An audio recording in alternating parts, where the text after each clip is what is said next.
Alright. Can I trust you to at least make sure you he loved you, cared about Brennan?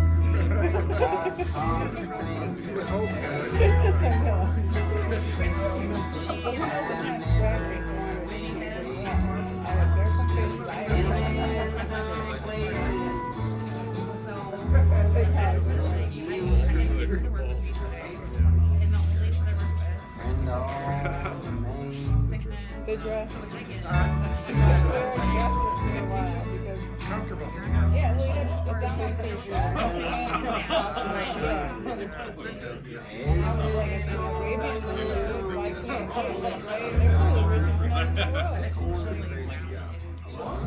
Lucas! Hey, buddy. How are you? Good.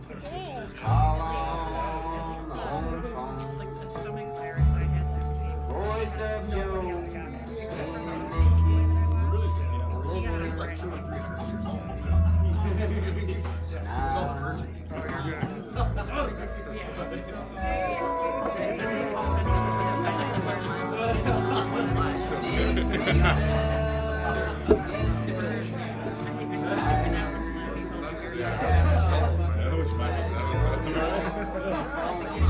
Not this day. Did you say one more time? Yeah. lovers lay sleeping, and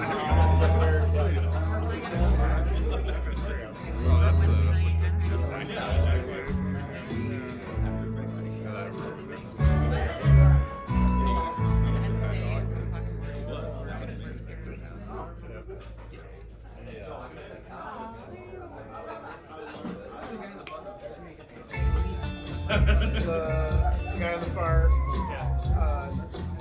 Lloyd Chapman. I got a I think he's out of Indiana. two-star motel with a glowing vacancy sign.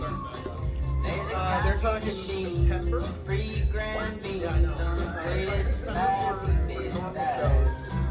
And then Mattress sinks, bed springs squeak, got on call, has keeping about these sheets, and drinking wine in the tub, sleeping in until my checkout time. Bagels, cream cheese, and Jimmy Dean croissant sandwiches. Frosted flakes off a paper plate while waiting on the microwave. I got a busted alternator I can't deal with till later. Gonna check back in and get some sleep. Wouldn't believe what they say. too old. Teaching me. Yes. He was just asking me on the way up here. This year you Oh, yeah. God, that's 2 years ago.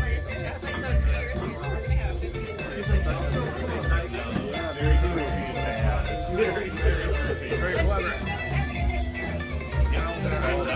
That'll be alright. Sarah's really big about work. Less likely to This gets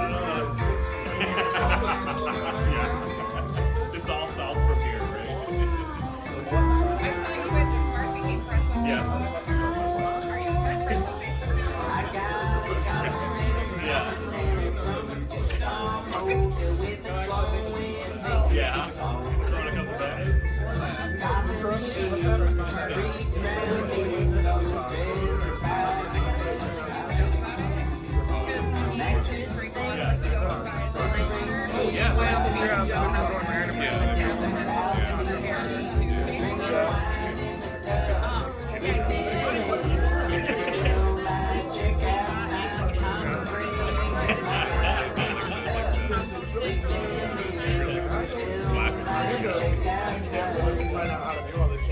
First I'll make sure I'm down to where it's supposed to be.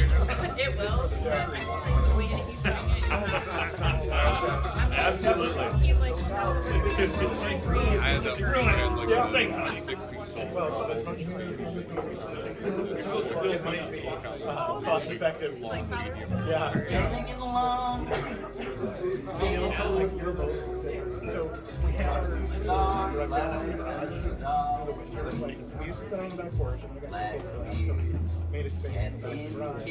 I put like a lazy Sailing around his head, set up on there. We had propane heaters going. his mind used to wander off so far, but always came back. Never used propane. Yeah. Everybody Somebody lived on there for a lived while. on there for a bit. And then my dad. And still But it wasn't a place had him was laying in his bedroom, staring at the ceiling, watching the posters and years long.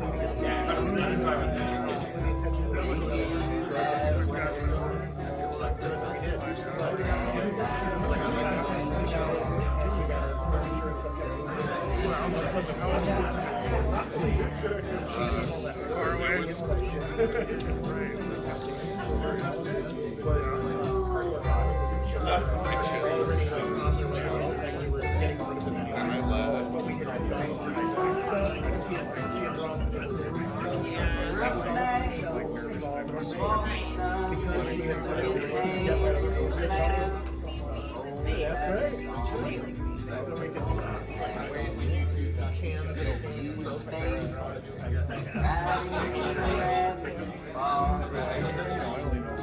Walking down Higgins looking for his hat, wandered off so far.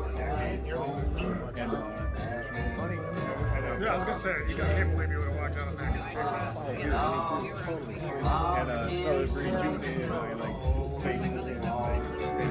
Laying in his bedroom, staring at the ceiling, watching the posters Star Trek Discovery. My favorite character.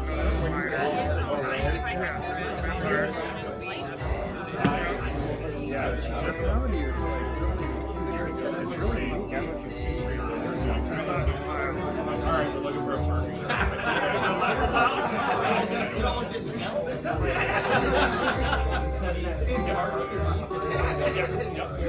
This is like, I too, it's like, ding, you're here, but you're not.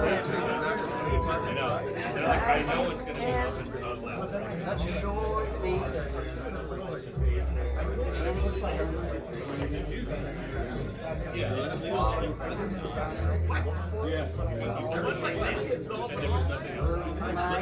Right? So, yeah. No, it's everything. It's like a speakeasy. Yeah, restaurant.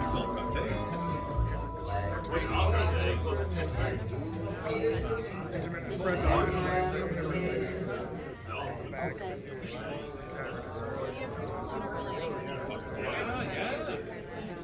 Back in the game, Leo's Coney Island is East Lansing. for a little while. Yeah, right. That's I'm like thinking of, yeah, going, talking to Jim. Here, have a breakfast. I should use salad in this morning, but it was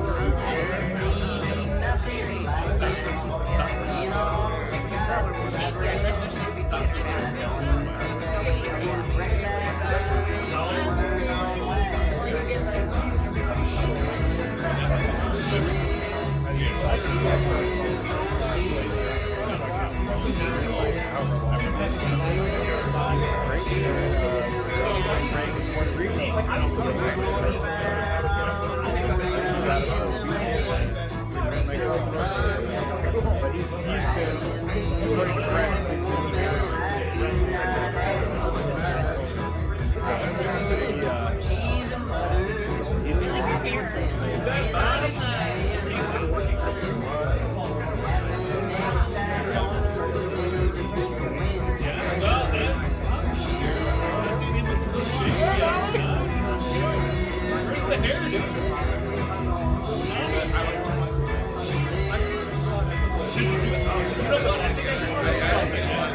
You're like, you're in it now.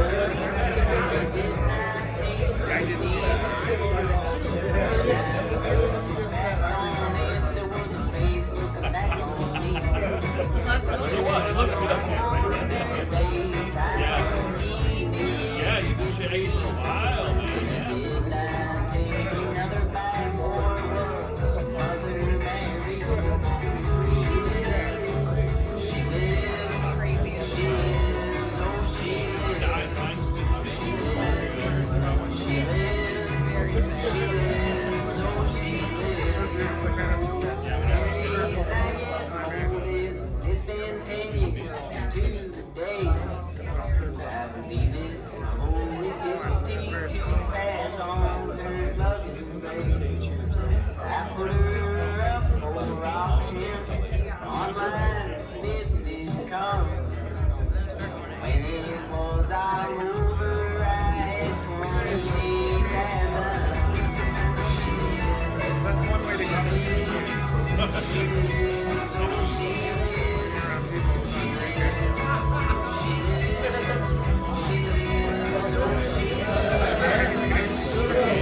Like, I don't think I'm telling her uncomfortable.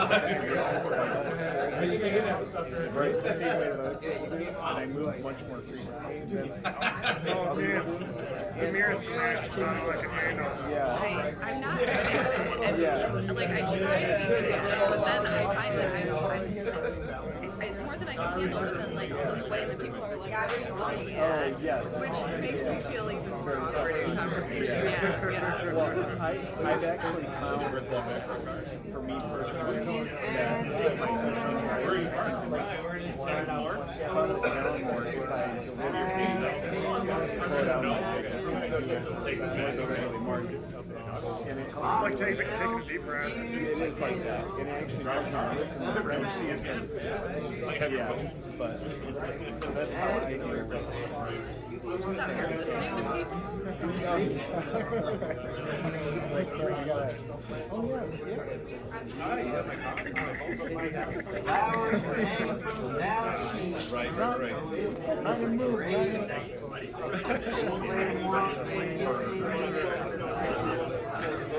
Yeah, right? They're like, hey, you want a good meal? Such a struggle. I need to be better. I need to work on it. figure out how to be an extrovert. Yeah, figure out how to interact with people.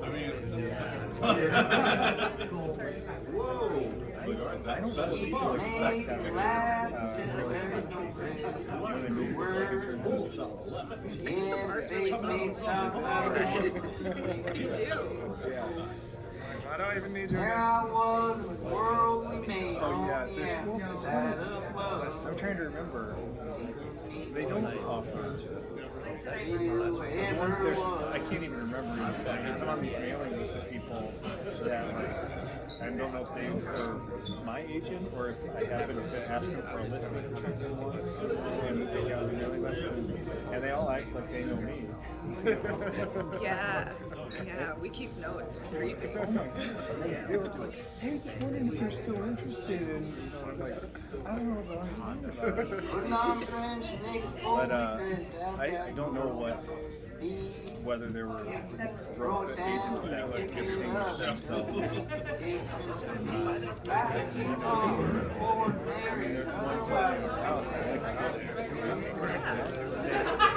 I think it was the most expensive house, so I usually totally did it so that we went to houses that were not that great, and then she took us to the really nice. Yeah, no, that's definitely what you do. Like, if there's a crappy house down the street, let's walk through that one first. Yeah. It works beautiful. Here today, I got called a faggot, which isn't really a surprise. I'm just glad my dad is returning my phone calls. I miss that hateful voice so much. Last night, I was trimming my beard, and I noticed I had some gray hairs in it, which is weird because it's been so long since I've blown an old guy. By long, I mean his balls were. Yeah. Didn't see that coming, huh? Recently, I was on WebMD, and I was like going through, and I was trying to like match up these symptoms and like line them up for like a self-diagnosis. And I guess being afraid of a group of black teenagers is not a legit medical condition. I don't know, but like everybody in my neighborhood has it. Like, I just don't want to end up on the wrong side of World Star Hip Hop, you know? It's like I already have a really punchable face. I've been told that like one of my best physical features are my eyes. I've been told that I have very nice eyes. Now my eyes are blue, and I got those from my father. And my mom's eyes are black, and she also got them from my father. It's cool. Laugh. She deserves it. Probably should have got Daddy another drink. If you guys like that one, you'll really love this one. I like my women like I like my fish and chips, hot and battered. You see, my family has a long-standing history of domestic violence backhanded down from generation to generation. I think it's called domestic fish fries. You're welcome. Oh, you guys have been trying to work out, but it's just not working out. Come on, let me finish. I've been trying to run, but mostly I just run away from my problems. But the fact of the matter is, I need to lose weight, because this year alone, I've already broke 3 belts. And those are just the ones that I tried to hang myself with.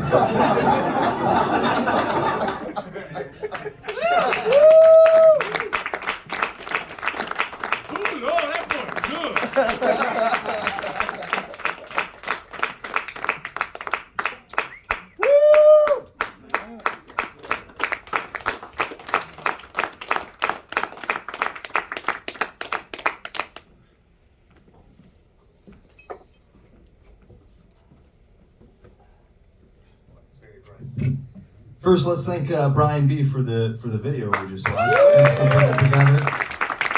Sunday Night Funnies. And Josh, you had the slideshow, right? Yeah. Give it up for Josh for the slideshow. That was awesome. He made us all cry, which wasn't cool, but we knew it was going to happen. As you can see, that he was very, very funny. Thanks for coming out, you guys, to a night of comedy and in honor and in memory and in celebration of Brennan Schoen. I don't have really any jokes or roast stuff prepared. I'm mostly just going to talk about Brennan and get the rest of the guys up here because there's 40 comedians.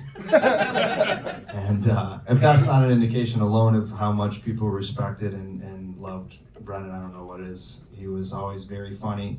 And I think the last couple of years, at least, for sure, you know, him being sick hit home close with me because I've had cancer twice, and I was supposed to see him more. You know, he was a friend, and it's something I have to live with. That I never got to see him more than I did, and there's people I see tonight for the first time in months, if not years, and I think. If there's one thing that I'd like to tell you to leave with here tonight, other than to remember Brennan, obviously, is just to fucking see your friends, even if they're sick and you have plans and they tell you not to, you know, because they don't feel well. Just show up at their house and knock, no matter what time of the day it is. And just I'm serious, man. Unless there's a restraining order or a reason that you're not supposed to be there, or, you know, they hate you. But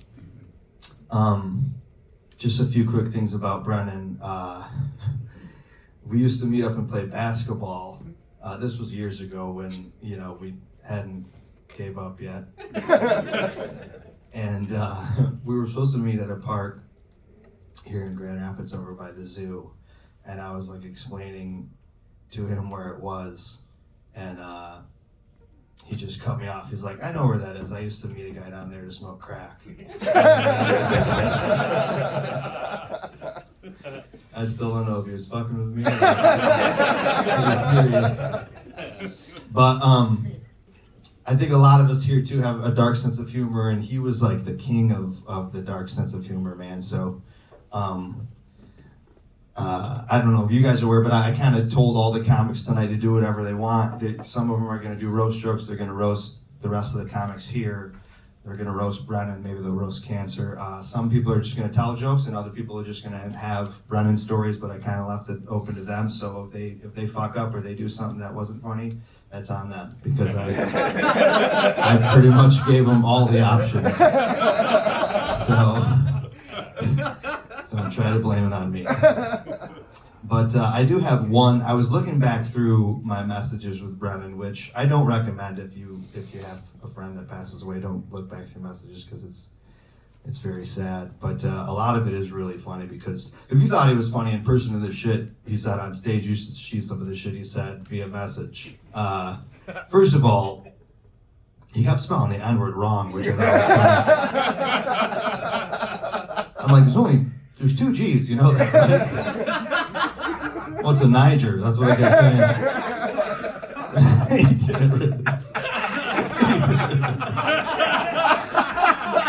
But the only reason I bring it up is because the message that I want to, just to show you how funny he was, just one example, was actually about a racist bar in town. Logan used to work there, actually, funny enough.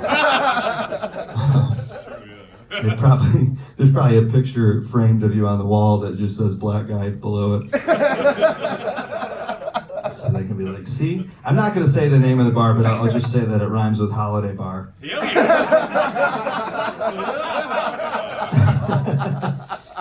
So I got into like a dispute on Facebook with somebody, which isn't something I normally do more than 4 or 5 times a day. And I just messaged him, I said, fuck holiday bar. And he said, yeah, I always thought that sign on their window or whatever was a huge indicator that they prefer the customers to be good old boys. And then he said, might as well have a special drink called the Rebel Yell. And then we just went back and forth, and I talked about how the guy called me a liberal snowflake, which was very original. And Brennan said, Jesus fucking Christ. He was super religious. I don't know what he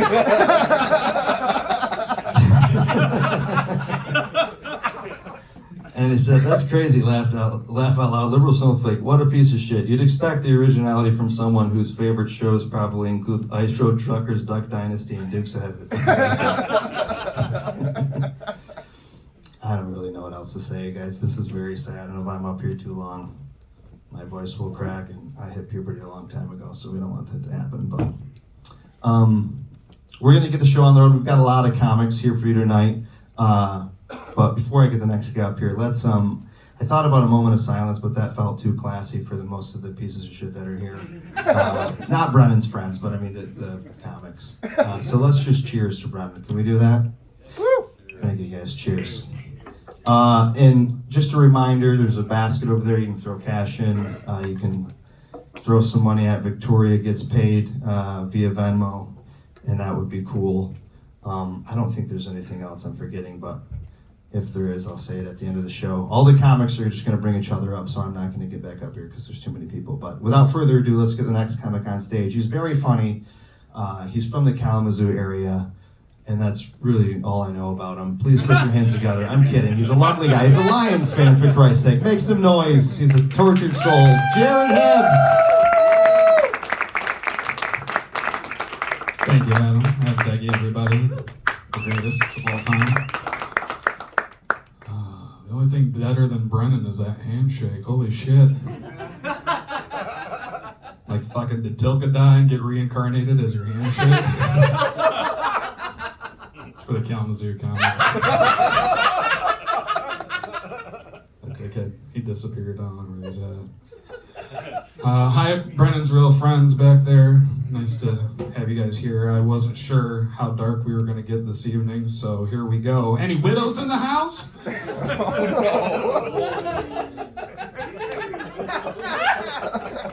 that not the kind of shit we should be doing tonight, guys?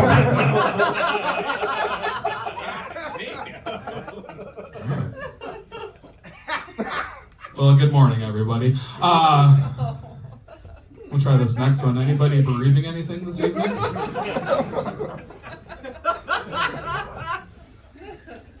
Sure, Jared, be dark. Try that shit out. Bought this shirt as a tribute to Brennan because he always wore a Shamu shirt, and I fucking loved that shit because I fucking saw the same goddamn shirt in 5th grade and wanted it ever since. Didn't feel like spending $45 for a fucking vintage though, so I got this thing for 20, whatever. I don't know. I I helped Brennan. I don't know. I helped him with his Make-A-Wish, if you can call it that. I helped him with a bucket list thing with a friend of his, and that was. I was glad to do that. You guys don't know about it. Victoria knows about it, and that's it. It doesn't matter, you guys. I'm just a better friend than you.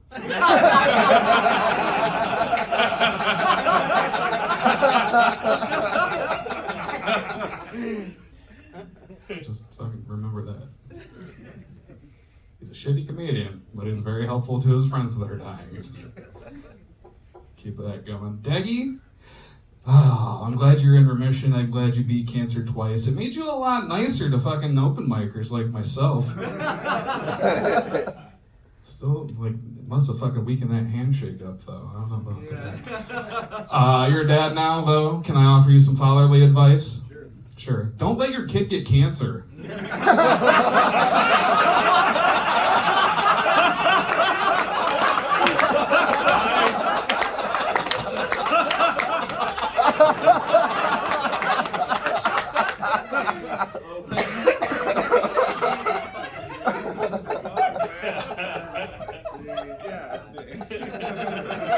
That's literally the funniest joke I've ever told. Some of these laughs over here, I've never heard before. You're welcome. Thank you. Yeah, fat fucking Kalamazoo's still here. Jesus Christ. Got to see Bob Fredericks tonight. Haven't seen him since he left the chat room. It's nice to see you, Bob. I'm a content creator. I'm not worried about content. What I tell you about that fucking last joke, right? Fucking case in point. We're supposed to do 7 minutes. I don't have fucking 7 minutes. I'm not that good of a comedian. I've been wasting a lot of time doing this. But no, Victoria, Milo, I've been thinking about you guys a lot, and definitely sorry for your loss and all that. And so nice to see everybody out here to come kind of like hang out and pay respects to them. I'm not sure, like I said, if you guys knew what you were getting into, but welcome. Thank you for being here. Who the hell's up next? I don't remember. Ed DeVoogd. Ed DeVoogd, everybody.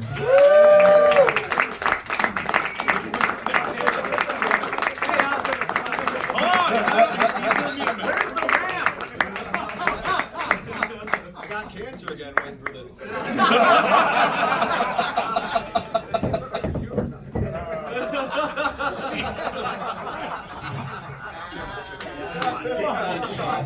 I'm just gonna let you guys yell at me from the side of the stage. I think that'll be more fun for me. Oh, Jesus. I have been to so many open mics more depressing than this over the years. This is the most comics thing I've ever been to. A man died. We're all over here sitting in the dark, poring over our notes, going, what the fuck am I going to talk about here? And you know what? I don't know. I got nothing. I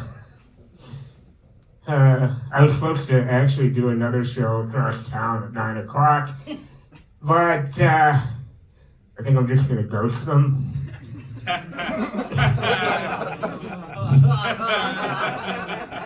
It's better than y'all gave it credit. Thanks, Mike Logan. I see all the Kalamazoo comics are still fat.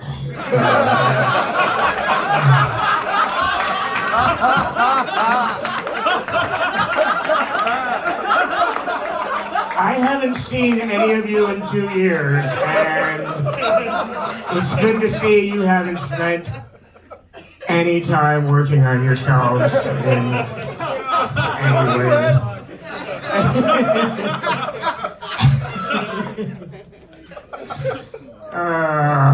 That's alright, I'm still a troll. I didn't do shit either. Oh man. The trend of local comics getting cancer lately is disturbing. But like, now you understand having a debilitating condition is great for content, isn't it?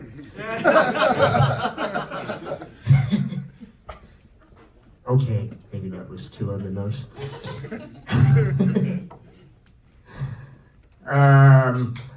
Now I'm gonna awkwardly transition into material.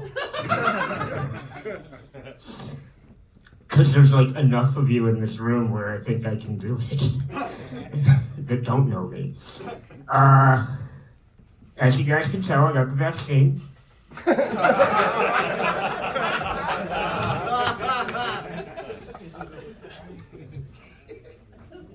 I discovered a side effect they weren't talking about. I was 6'1" before I got that 4th booster shot. I think they fucked up and gave me the child shot.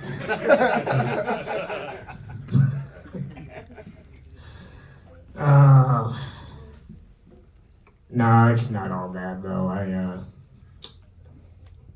I recently went out and picked up a part-time job as a garden gnome in Ada for some billionaires. It's fucking awesome. They said on the application they wanted something almost life-size.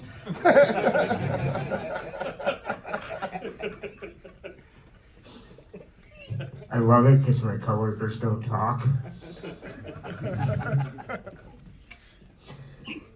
Jeez. I should have just kept wandering around grasping for things to say. That was going way better. I'm just gonna say, and this is probably a sentiment you're gonna hear over and over tonight, Brennan was a really nice guy off stage. Really funny on stage, really nice guy off stage. And with that, I'm just gonna awkwardly bring up Adam Van Dyke. Adam Van Dyke, get up here. Save me from this.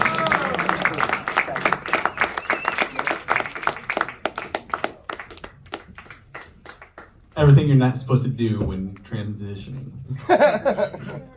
I don't really have anything prepared as far as material or roasting or anything like that.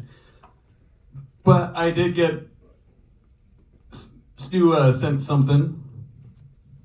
He's got a little cameo here. And this is what I'm going to do, so I'm probably not going to say much.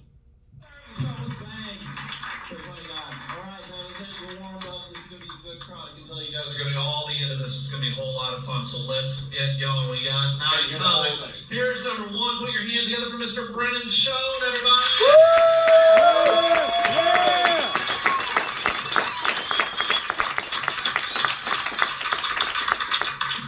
Thanks. Thanks, everybody. Ed, how you doing? Did you go to Fridays before you came here? That's good. For those of you guys that don't know, Adam here is a staple in the Grand Rapids comedy scene. He's very much a legend, you know. This is his table. He gets that reserved. And sometimes, you know, like before the Thursday night show, he'll go around the corner to TGI Fridays, and he'll get a little meal there, and then come up here and have a fun time. But Adam is such a loyal and dedicated customer that Fridays has now given him his own appetizer. It's not on the menu, but you just gotta order it by name. It's called the Van Dyke, and that's basically where they give you a loaded gun to hold up to a waitress to blow you.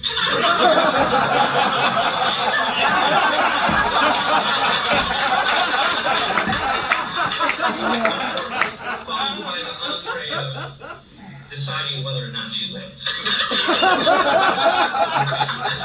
I'd like to start with a little bit of audience participation, if that's possible, everybody. By round of applause, who here has a family?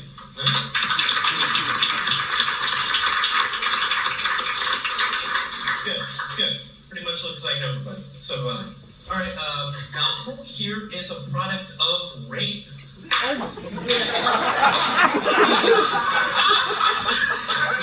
Just me? I feel like I really had you guys, and then I just like lost you.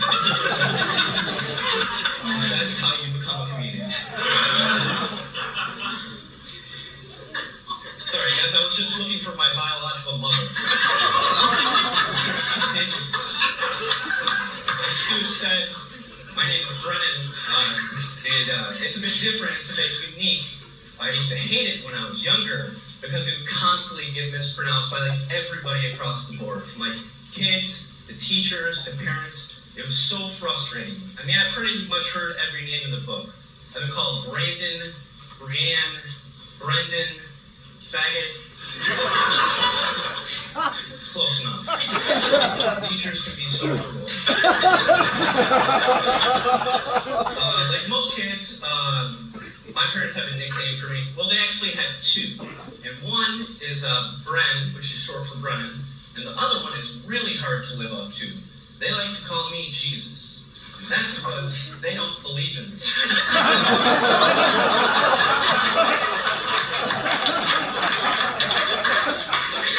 But if you knew them, you'd understand.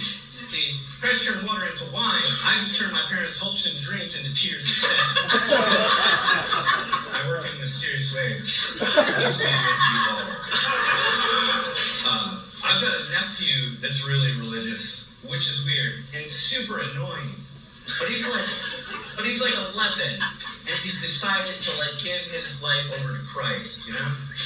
Which is foolish, but anyway. So he said to me a few days ago, he said, Uncle Brennan, he said, I think you need to be more Christ-like in your endeavors. What? You seem to be playing like Call of Duty and chugging Mountain Dew somewhere right now? How are you? And by like Christ-like in my endeavors, you mean like hanging out with prostitutes and porn.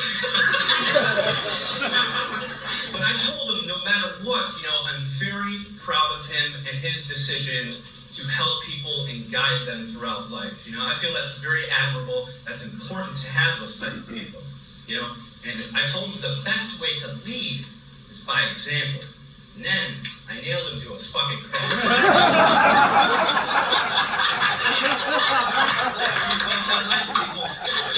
Just talks about it, bees about it. Oh, you guys, I've got a grandmother. Anybody else got grandmothers? No, but my grandmother's old, you know, like, bless her heart.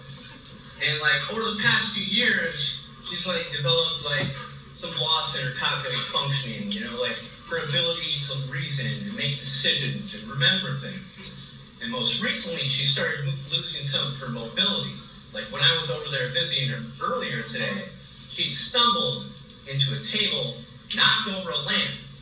That's not what I meant when I said, walk into the light, Grandma.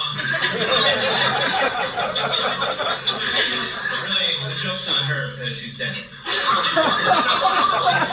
Get over it, you guys. It happened like 12 years ago.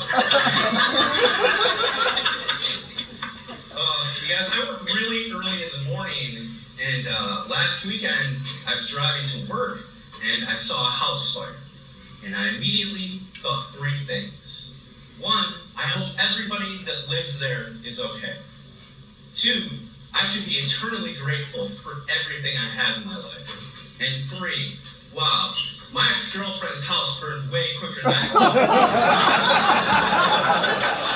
Ladies, I'm not trying to say stop sending mixed signals, but maybe you shouldn't lift the restraining order so soon.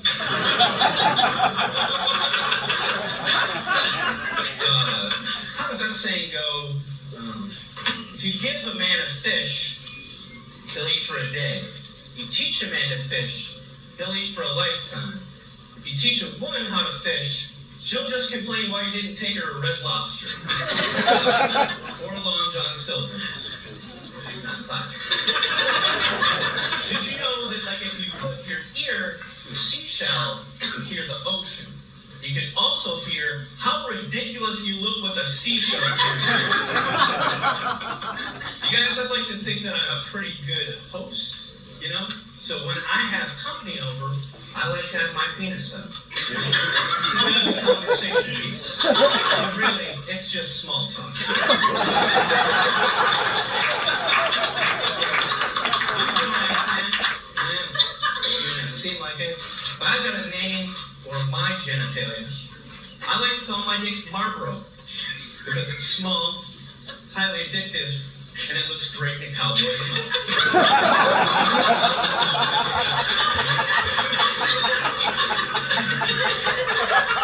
You guys, I've been getting these emails lately.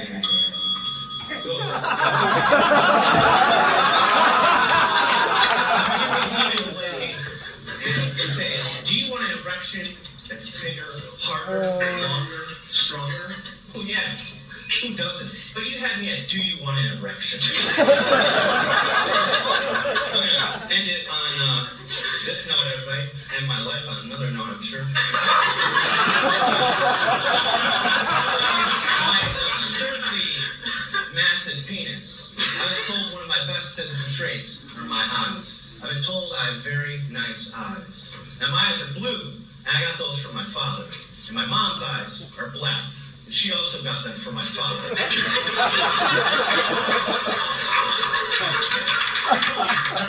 Brothers should listen up and got that injury. Thanks everybody, I'm Brothers should And if any of you are wondering, that is on YouTube, and it's from the Funniest Person Grand Rapids, round 1, 2015. And that's going to be my set. I don't know what else to really do. So let's bring up the next comic. Mike Logan. Come on, Mike. Come on up here. I'm just going to listen. Hey, Anna Van Kuyk and Stu McAllister, everybody. Yeah. All right, I was sitting here with the posse trying to figure out, like everybody else, what to do. And I'm not known for being a guy who just shoots from the hip. But so I think I'm just going to say a bunch of really kind things about him. I'm not being sarcastic. I'm like a really nice person. I say that jokingly because like a lot of people don't really know me that well. But like Brennan always kind of did. Like Mike and Mike Buster and me and Brennan all like were traveling in like stuffed cars together, like for years together, doing shit shows like everybody else. And Hauser was there, and like Deggy was too big of a deal for us. And we were always in these cars together going on these shows, and Victoria was there. And I'm pretty sure, correct me if I'm wrong, but I'm pretty sure I was there like the night y'all met, right? Yeah. Yes. Like, so like, that dude's the shit, man. Like, I don't want to like do jokes or anything because there's not much I can say that's gonna really like take away from the fact that I'm just tremendously sad. But like in a good way, because like I'm glad that everybody's here and I'm glad that I get to be sad with everybody in like a fun, joking way that Brennan would have loved. Like we all cracked really inappropriate jokes and then talked about stories about Brennan and all realized that we couldn't tell any of our stories about Brennan. Like, everybody had like the same problem with all the stories end with, and that's where I did crack. So it was but like that's dope, man. Like it's really cool that like there's a guy who can gather like all these different kinds of people in a room and all the people can appreciate him for the exact same reason. Like I really want a fucking hot dog now and it's pissing me off. like that's just a dope ability to like to have as a human being, especially as a comedian. Like comedians are asshole, dickhead, cynical pieces of shit human beings who don't like or believe or love anything. And then Brennan Schoen had a cool ability to love every single one of us, all in our cool, unique, different ways. Like I went back when he mentioned looking back at the messages, and I scrolled back to look at our messages to see what we talked about. And every time I scroll through messages with comics, it's generally the same conversation. We can all agree it's generally the same conversations or the same kinds of things, except with Brennan, it was always very different. It was always, he'd always start off with asking how you were doing. I always found that very like flooring to me because like we don't do that anymore, right? Like it's always like, hey, what's up? Hey, and then what's up's not a real thing. You know what I mean? It's just what's up? Okay, here's what I need to talk to you about. And like every time I went back, every time we started a new conversation, how are you doing? How have you been? It looks like you've been doing well. It's always these kind introductions. And then whatever the fuck he asks afterward, I'm like, I'll do whatever you want, man. It's nice, it's lovely. And I looked at the last conversation we had, and it was like right as the pandemic was starting. And it's been a while, because like, you know, we all got busy. Like Adam said, man, it's been a long time since we all talked to people and shit. And he was inviting me to do a podcast, and I was really busy at the time. I was like traveling all the time, and I just didn't have time. And I was like, hey man, I don't have time this month. You know, I'm really busy in August. Let's try to get together at the end of September. Anybody who's tried to work with me has had that conversation with me before. Or it's like, I'm really busy. Let's try again later. And then what happens, it always falls out. And the last thing he said, it wasn't pissed or nothing like that. It was a long paragraph. and it just said like, I'm gonna paraphrase because I'm gonna put it on my phone because I'm gonna cry for real. But like, it was like a long paragraph, but it pretty much just said like, hey man, I've seen that you've been doing really well. That's great. I'm really happy for you. Everybody in Grand Rapids seems like they're doing really well. I miss you guys all out there. I hope everybody's doing so good. And he started naming all the stuff that he saw online from people doing it, and like it was dope. And he never once asked about me like checking back in September or nothing like that. He just like wanted to let me know that he knew that everybody over here was doing good. And like, that's all I really want to say about Brennan. Like, he was the kind of guy who would just ask you, how are you doing? And it wasn't a bullshit thing. And that's it. And I love that dude. We need more people like him. And I'm going to bring up the next comic because I'm going to have more bourbon and probably cry my ass off. Thank you, everybody. All right, everybody. Your next comic might shed some tears because he loves them and stuff. Give it up for Joshua Ortega, everybody.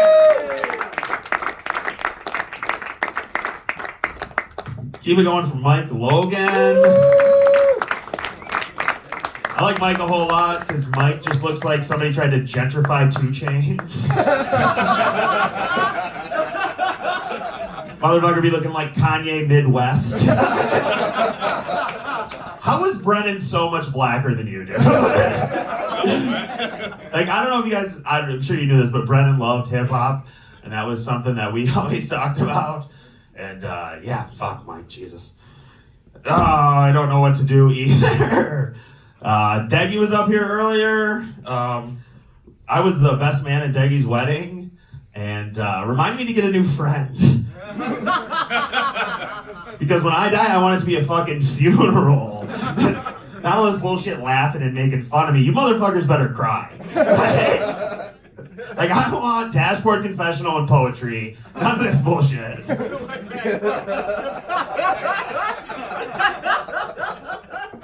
What else to do? Fuck. Brennan was great. We had a bunch of times hanging out at this house he used to live in, just like north of 36th Street. I used to love going over there. There used to be this show Brian B used to put on called Wednesday Night Funnies. And Brennan lived like right around the corner from there. And when I first started doing stand-up, he was like one of the first people who like invited me over to hang out, which was sweet. And then when I got over there, I wasn't really ready for it because he just started banging all this like really hardcore hip hop music. And I was like, I don't know who the fuck Helta Skelta is. I thought that was who the hell is Prince Paul? Like, what are we doing here? But then you hang out with Brennan and you see how passionate he was about that stuff, and it like made you like it, and made you want to listen to it. And it was pretty cool. I liked him a lot. Otherwise, and he knew like this dope ass barbecue spot. Like, I'd never heard of this place, and Deggy wanted ribs one time. So, of course, we go to the blackest comedian we know, Brennan Schoen.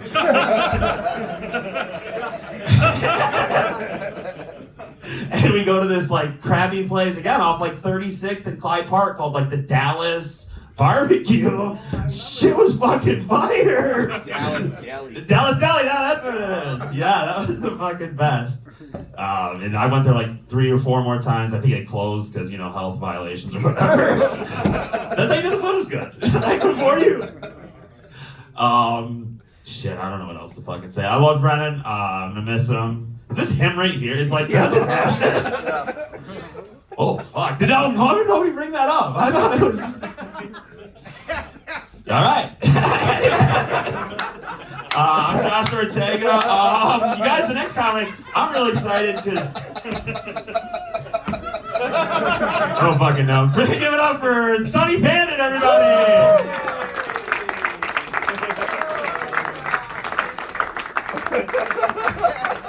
Hey, keep it going for Josh Ortega, everyone!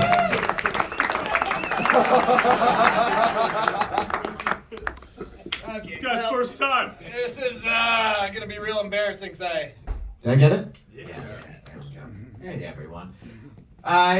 So we're gonna be talking about Brennan, but also on the way here, I started writing roasts about everyone while I was driving at 80 miles per hour because I was running late. And I was like, you know, it's what Brennan would have wanted. So first and foremost, I haven't seen a lot of you in 2 years, and you all look like shit. You all look just goddamn terrible. I've seen COVID victims that look better. Jesus fucking Christ, what happened? I understand it was a rough couple of years, but Jesus Christ. Couple of things. One, I'm very, very lucky to be on this lineup. You know, Brennan passes, and then we have a lineup that's whiter than his corpse.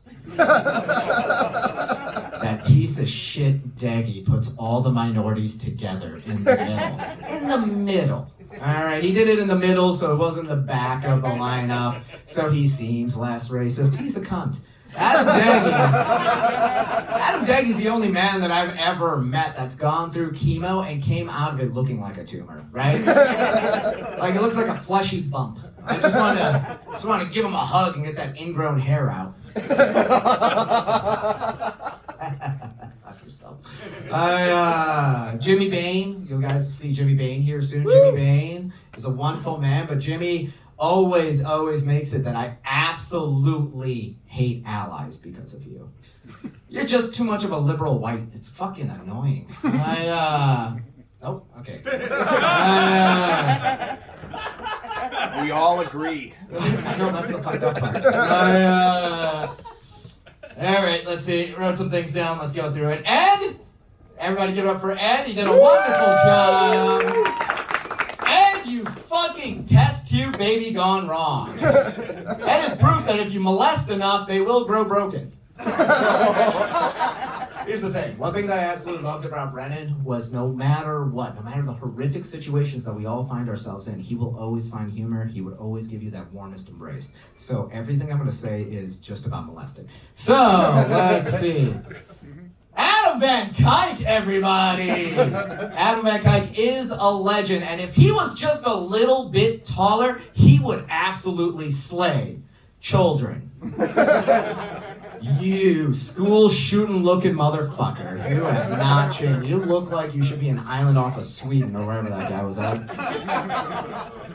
Let's see. You guys haven't seen it yet, but John Hauser is here. John Hauser is going to be coming up soon. John, you look like the problem with dispensaries becoming legal.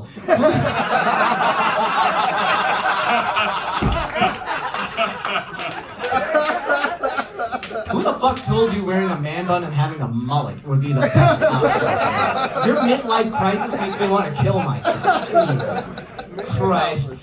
This gingery piece of shit. He's an absolute wonderful guy, and John actually does a lot for our local government.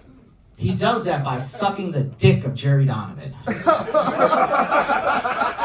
still topical? I have no fucking idea. I haven't seen any of you pieces of shit in a long time. Michael Buesler, I can never get your name right. Michael Buesler, Jesus fucking Christ, what happened? Oh my God, you look like a body that spent 4 months at the bottom of a river. You look like a bassist that gave up.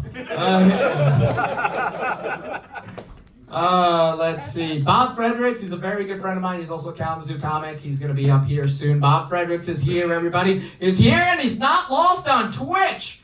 That's so nice. Bob's out here breaking the internet because he sat on it. I watched a video of Bob dancing and that was my 9/11. And let's get back to the man of the hour, but he's dead and time's not real anymore for him. So, shut up. It's gonna be, he would have loved it. Even out of the kindness of his heart, he would have loved it.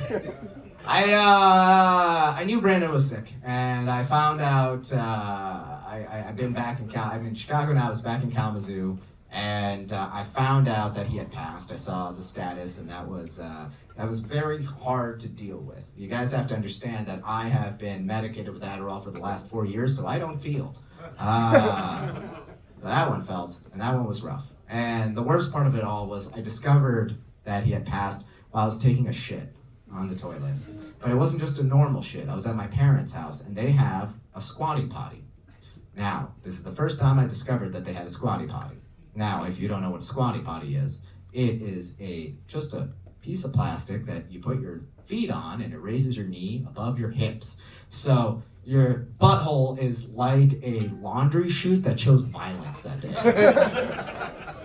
And I remember just wanting to write how much I miss him and how much this sucks. And as a fucking guy who got trapped into comedy, you just end up backspacing and rewriting and backspacing and rewriting and all that kind of shit. And it was the worst because it didn't get enough likes and that hurt. You guys can get on there now and start liking it. one of the biggest things was Brennan was one of my favorite comedians. I've been doing this on and off for about 10 years, and I always was envious about Grand Rapids just because, well, not because you guys were all fucking the same white comedian, but literally because Brennan was one of the funniest men that I've ever met in my life. So when he moved to Kalamazoo, I was so excited just to have Brennan there because he was the type of comedian that you would always put at the end, or he would always put, doesn't matter if it was a fucking open mic or if it was a fucking showcase, you always put him at the end, you put him near the end, because he was somebody who would just take the entire crowd. And I remember watching him at Rupert's one day and just, if you haven't done comedy or if you're just really, really bad at it, you just won't know that feeling of where you take the air out of the room, and Brennan had that. He could take a fucking joke and just put it on its head with his tag. It was one of the best things I ever saw, and it was bullshit that Deggy did better in the scene, right? He didn't do a joke, he just felt feelings because he's also got cancer, you know? Fucking annoying. I think one of the biggest things that, and I'll get off of here after this, one of the biggest things that we should really take away from this is one of the last conversations that I had with Brennan was, I don't do comedy as much anymore. I've just been kind of doing my own thing. I work a lot. That's the funniest thing you said to me. Adam Deggy, everybody, he banged a half Indian and he thinks he matters. All right, you guys are even.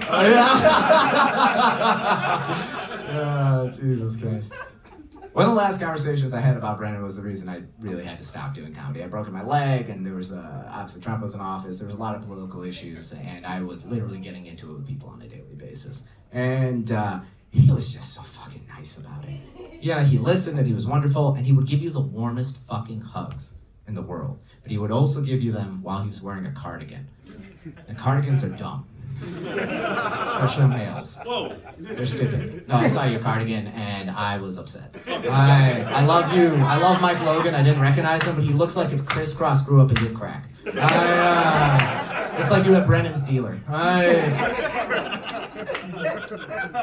But the fact is that Brennan's, I told him too with the cardigan, I was like, that's not going to help. And he's like, it's keep me warm and prevent me from getting a cold. Well, you didn't catch a cold. One other thing that we really need to do that we're, and she'll come up at the very end, but the fact of the matter is you see a lot of people pass, and it's a very hard thing with cancer. And Victoria cannot get enough credit for everything that she did in that particular sense of taking care of him, being there for him, and she was a wonderful human being with him. And he was so fucking happy as well, too. And if anything we can take from Brennan, and this is gonna get cheesy as fuck, is that he was very fucking kind. Did not matter who you were, he would listen to you. He would listen to your problems, and he would be absolutely wonderful about it. He'd give you a hug, make you feel well. You could feel his tits on your chest. And if anything, we should, and I know I will, is just thank Brennan for just even be a part of this shit show we call life. So, other than that, let's go ahead and kill that sadness. I'm gonna bring up the next comic, but you didn't make a list. Dougie, do you even do comedy anymore? Put it Jesus. on the internet, you saw it. Jesus fucking Jason Carlin. Please put your hand, thank you so much, and put your hands together for Jason Carlin, all the way from Lansing.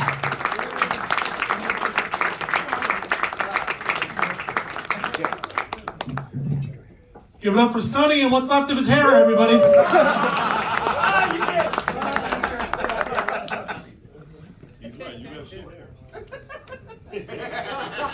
This is weird, man. I got out of the comedy scene about 5 years ago, and this is the first time I've had a mic in my hand in this city in the same 5 years. When I lost to, I don't know, they didn't matter, in funniest person, but I'm really happy to be here. Thank you guys for letting me come out and hang out and talk about Brennan for a minute. Cancer's touched a lot of us, like me particularly. Some of you guys may even met my mom. She was a big comedy fan in Lansing. She'd come to my show. She'd come to Max Bar a lot. Lost her to cancer in June of 2016. And I just keep thinking about, cancer took Brennan. Cancer took my mom. Dougie's had it twice.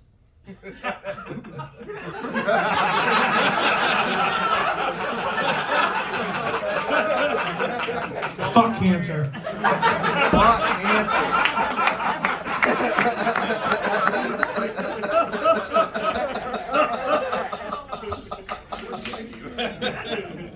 We talked about Brennan and how much he loved hip hop. As you can tell, I'm a big hip hop guy myself too.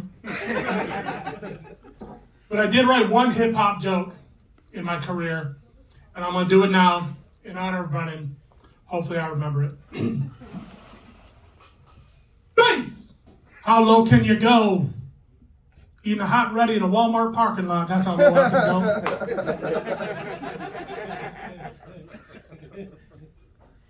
Eating a hot and ready in a Walmart parking lot I bought 24 hours prior. KRS-One, that's how low I can go.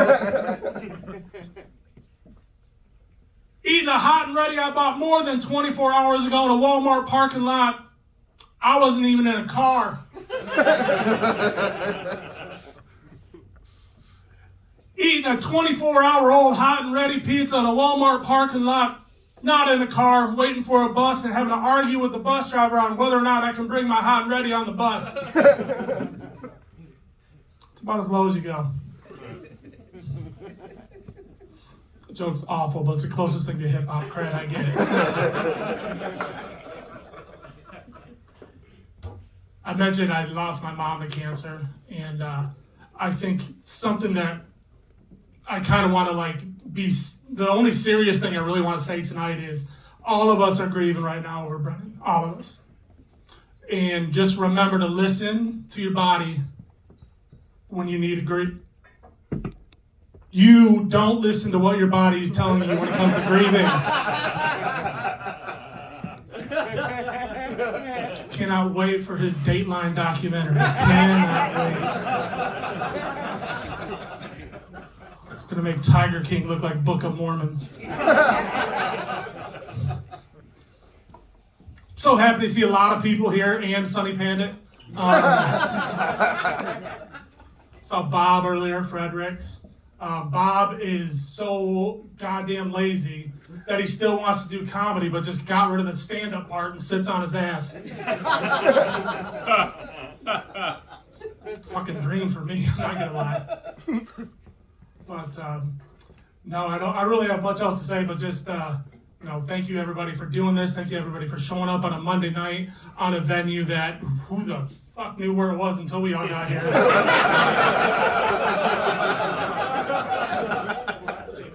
I'm not gonna lie, when I saw Ed, I'm like, he must be the gatekeeper to get us into this fucking Narnia of a venue.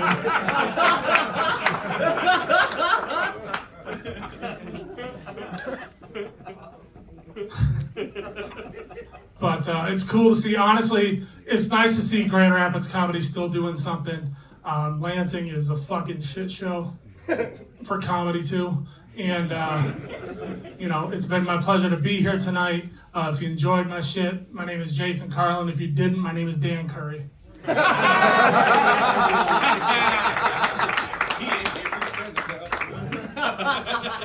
He's domesticated. So yeah, that's gonna do it for me. The next guy coming up on stage, disgraced yoga teacher, John Hauser, everybody.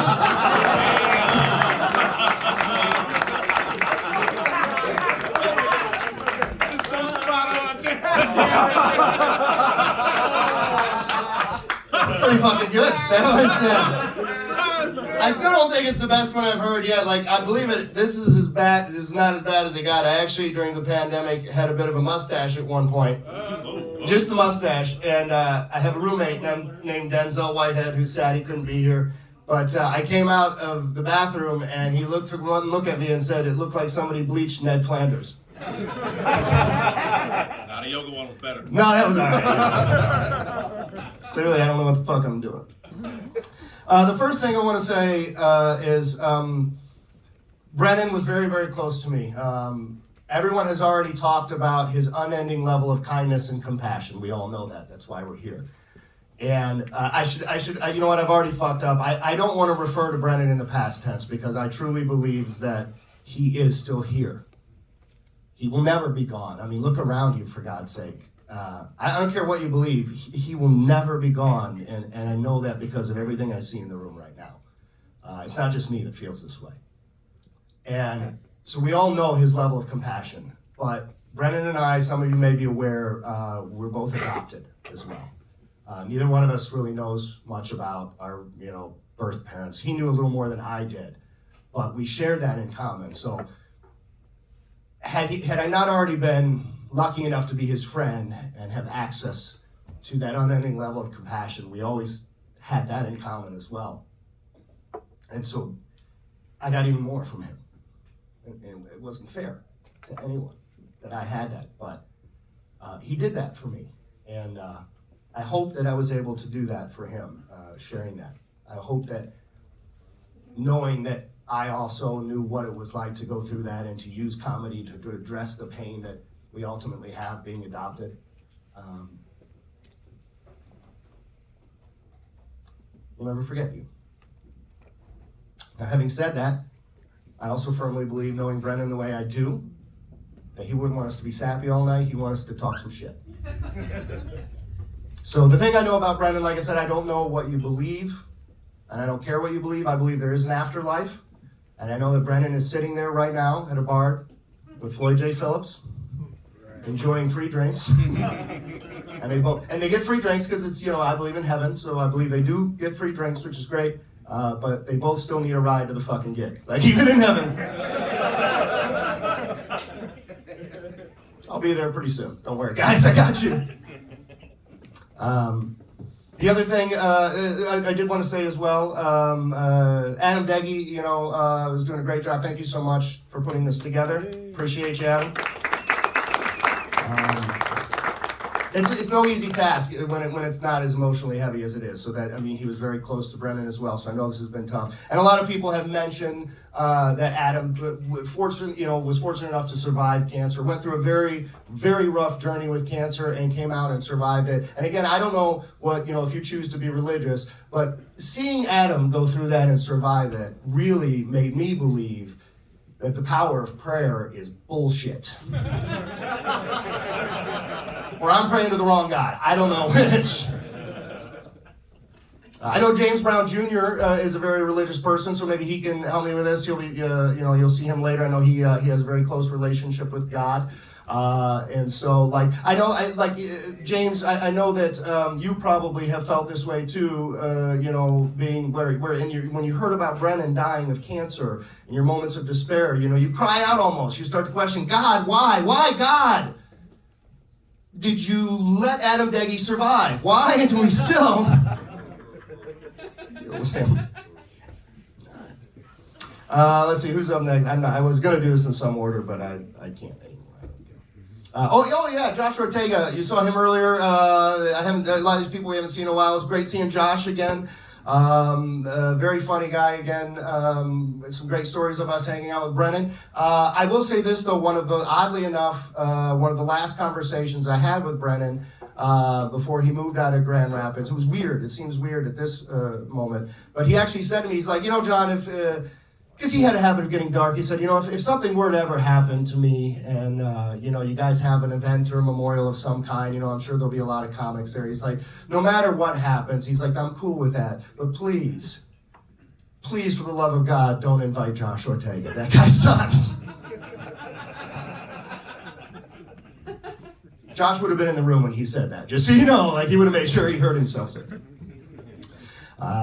Sonny Pennant was also up earlier. Again, I haven't seen Sonny in a very long time. I'm glad to see all of my friends that I haven't seen in a while. It seems like he's doing well, and I'm glad to see that, Sonny. And again, this can be a very emotional time for all of us. I think we all need each other's support. That's what this is good for that. Having said that, though, as with any of us, if it's getting too rough and you find yourself going to a dark place, certainly reach out. You've got a lot of friends here. We don't want anyone doing anything, that they might regret out of sadness. But especially Sonny, don't, please, if you need help, do not ever, cease to hesitate to reach out to one of your friends here, because we all know if you do decide to take your own life, you're probably going to take a lot of innocent people with you. So just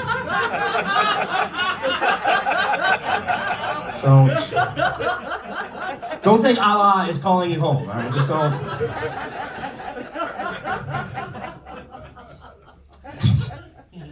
Jason Carlin, again, for introducing me. Again, someone I have not seen in a really long time. I'm a little disappointed to see he's not doing so well, apparently. I don't know what happened, man, but, you know, Jimmy John's does make an unwich, right? Like, mix it in a salad. Jesus Christ. But that one, and like honestly, what really shocked me, like Jared Hibbs, I saw him earlier as well, and like again, I'm very glad that I'm getting to see people I haven't seen in a while. But in Jared's condition, after seeing him, I'm especially glad that I got to see him now, and not, you know, before we get together in 6 months to do this for him. We're gonna need a bigger jar, I can tell you that.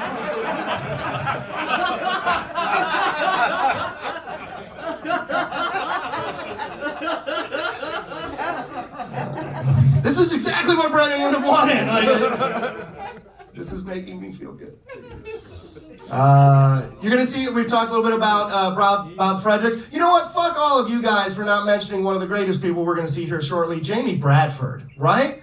Like that, honestly, if there's anyone that could even come close, which they couldn't, but if there's anyone that could come close that I've ever met to the level of kindness and compassion that Brennan had, it would be Jamie, right? But at the same time, like, I feel like Bob Fredericks and Jamie Bradford, like, from the pictures I've seen of them during the lockdown, I feel like they're hosting a podcast now called I wrote it down, sorry to say. Friends Fucking Flannel. Yeah, that was, I feel like that. All I'm saying is, like, if the two of them got together, and I kind of wish that men could, you know, genetically have children. Like, I wish that they could conceive a child, because that would be the most polite douchebag of all time. That would be fun. Michael Bustler also here. We've had a lot of experience. Some of the comedians have talked about being in the car and going road trips. Mike mentioned that. I happen to be the comedian more often than not that was driving these people. Some of it was out of generosity, but sometimes it was because I knew the more I drive, there was a chance that I could get in an accident. And I also knew that in an accident, passengers were much more likely to die. So like every time Bustler got in my car, I'm like, no, you don't need to chip in on gas. This might pay for itself. Like that's... the thing I do love about Bustler is like when you would go, like it was always easy to coordinate. If you were driving, sometimes as the driver, it was annoying that you had to try to coordinate everybody, the pickups and everything. It was never a problem with him. He never ever missed a message. I never once in my life heard Bustler be like, oh, I didn't hear your call. I was in the shower. Didn't happen a lot. Last thing I'll say about Bustler is he kind of got a little internet famous because people were comparing him to Kid Rock, said that he looked a lot like Kid Rock, and I don't think that's fair at all because a lot of people like Kid Rock. Ed DeVoe. Now Ed DeVoe, he was very, very funny, and I don't think he gets, like, Ed DeVoe is hilarious. I love Ed DeVoe. And the thing about Ed DeVoe is, like, he's a little newer on the scene than some of us. He's been out there a while, but compared to some of us. And the thing about it is, like, you know, as comedians, we're out here most of the time. The reason we do this is because we have a need for attention, right? Like, we want to be in the spotlight. We want people to be focusing their eyes on us. And then this guy, Ed DeVoe, comes along, and he gets on stage and just immediately starts killing it. And people are like, oh, he's so good at this. He's a natural. Like, of course he is. People have been staring at him his whole fucking life. Like, quit hogging the spotlight, you asshole. Like, give the time to people like us with real debilitations that need it, you know? Insecure as fuck. James Brown Jr. is also here. I mentioned him earlier. He's a very funny guy as well. I am going a little long and I apologize. We do have to wrap it up because he's actually, as soon as we're done, he's going to pack this whole fucking room up into a 6x6 truck. Like, if you guys have ever seen it, that man, like, if you ever have an adult question the need for Tetris, just prove it, just point him to James Brown Jr. Like, that guy has an uncanny ability. You guys have never met him? Cool, that's a great joke. I'll say this, the only thing that is more, if you don't know, he owns his own moving company, and if you've never seen him pack a truck, it is incredible. Like, it's expert, real-life level Tetris truck packing. It's incredible. But I gotta say, though, as impressive as that is, the only thing that's more impressive of James Brown's ability to efficiently pack a truck is Adam Van Kuyt's ability to efficiently destroy evidence. It's fantastic. I feel like Adam Van Dyke, it's not really his fault though, because I don't know if you guys have heard this. Did you know that on the movie Silence of the Lambs, the guy that was the serial killer and the woman that he kidnapped in the well and kept her down there, they were actually dating when they were filming that.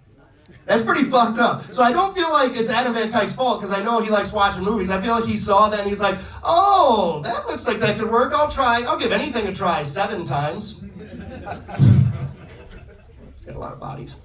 All right, and then the last thing I'll say, and I'll bring up the next comic, which is Robert Colling. Yeah, I'm bringing him up right now. Robert Colling. Colling? How do you pronounce it? Yeah. Colling? Oh shit! I was trying to fuck it up on purpose. That ruins my joke.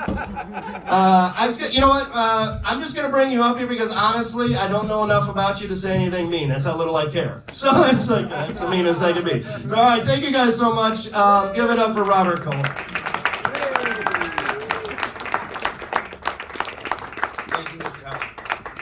Thanks to John Hauser, Adam Deggy for throwing all this for Victoria. I don't know if anybody knows, but I actually didn't know Brennan. But honestly, I didn't expect to be too sad tonight because of that, but he made me seriously sad when I heard his comedy. He's so funny, I think I should quit. Seriously, I think tonight when I go home and jerk off, I'm gonna bust out the belt. Dude's fucking hilarious. It's a shame he's gone. Seriously. So, I read recently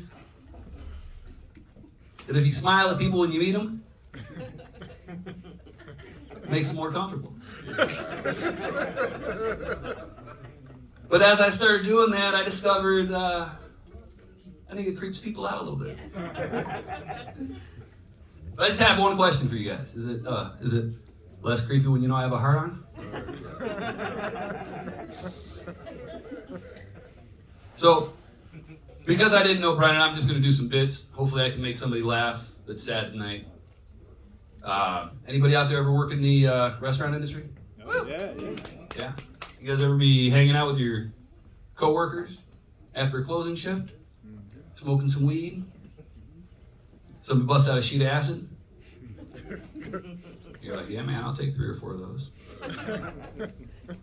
Like 10 minutes later, you're like, oh shit, dude. I got open in the morning. So like, I had a fun time that night, but I still can't eat at Applebee's, seriously.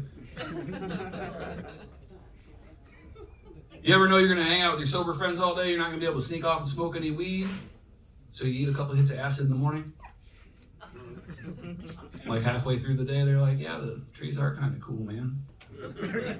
Are you okay? And what's up with people who've never taken psychedelics? It's like, they think we eat psychedelics to escape reality, but in reality, we eat psychedelics to look deep inside ourselves, evaluate the world, answer life's hardest questions like, how do you spell W?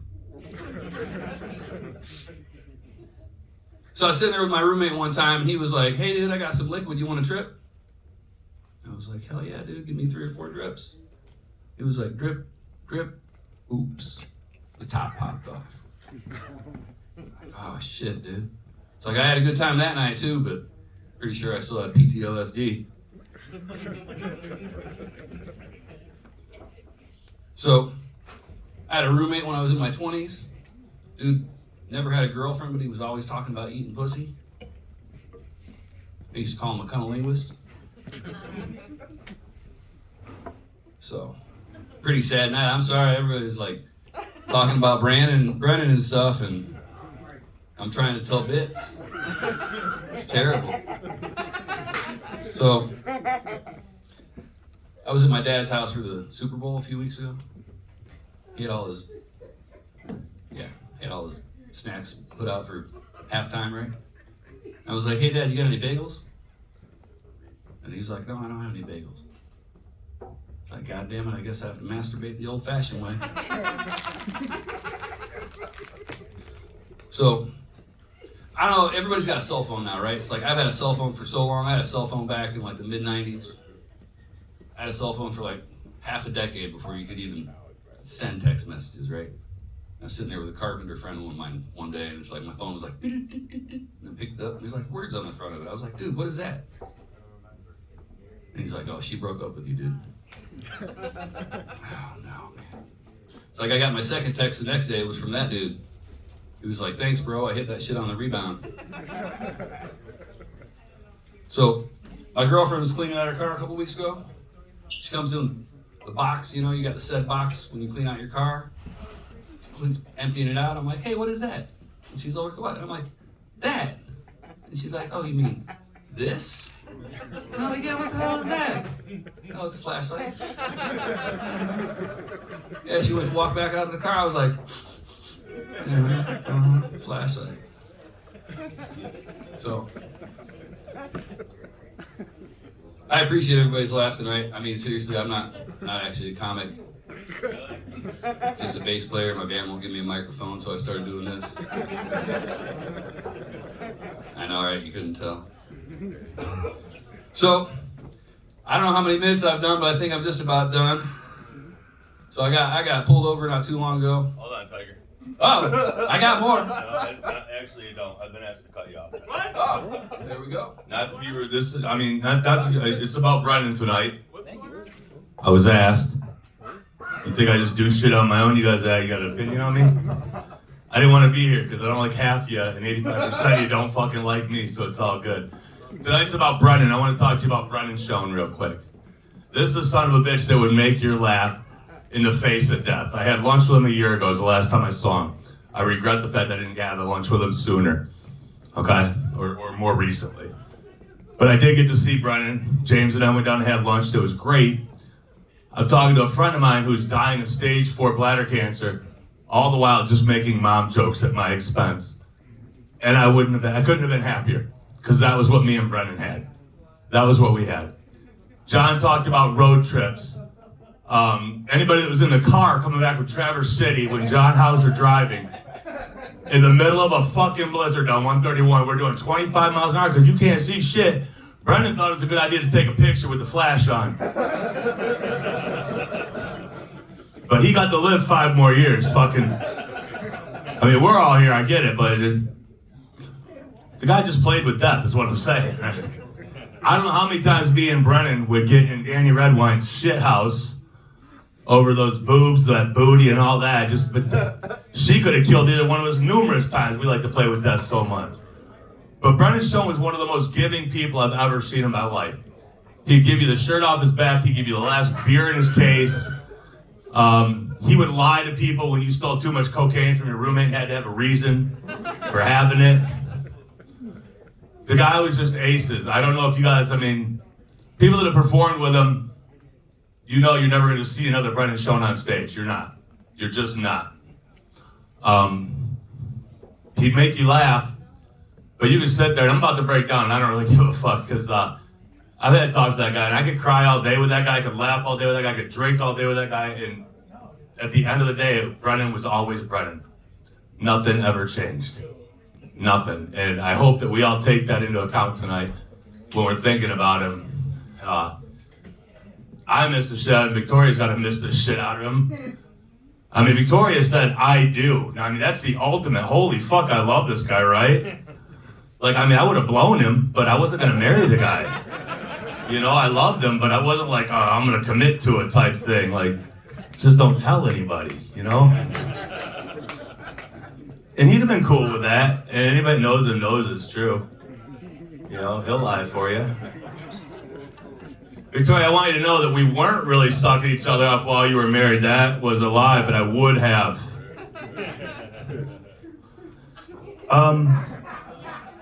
I don't know, guys. Just Brennan would he'd light you up, man. I mean, Jamie Bradford was there at Easttown Sports Bar. I believe you were there. When Jensen Strock came on the scene from Ohio, did anybody remember Jensen? The big thing about Jensen was she was a virgin female comic, so every guy wanted to talk to Jensen that night. And there's a picture, I swear to God, Bradford, I don't know, maybe you're not there. It's just, I had the pictures. Brennan wanted to be so in the mix that he lifted his shirt up. And if you've ever seen Brennan's chest, you'll never forget Brennan's chest. I mean, those nipples just stick out. I will post the picture later so you guys can see it. It was amazing. I just got out of work. I want to come up here and tell you guys I love Brennan to death. I'm gonna miss the shit out of him. I hope you guys do. Jimmy.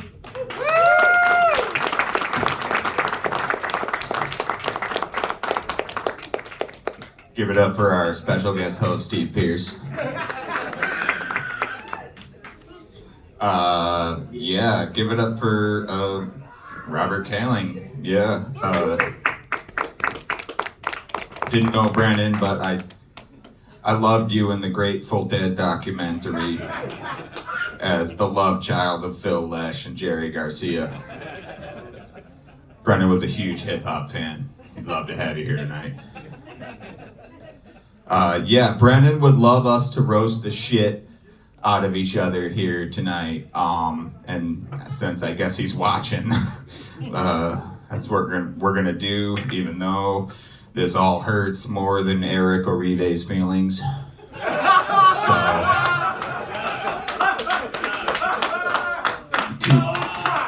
two absent friends.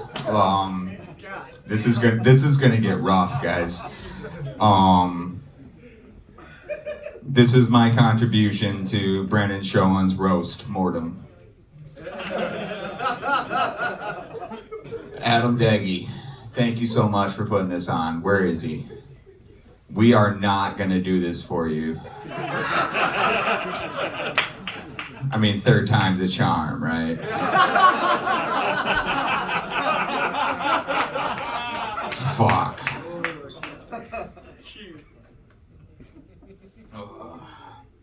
Josh Ortega, give it up for DJ Dog Dick. I love to have you in the audience every time. Every time I have to say, I love you in the audience, Josh Ortega. It sounds like a seal begging for a fish when you laugh. Can somebody please give him a mackerel? Ed de Vugd.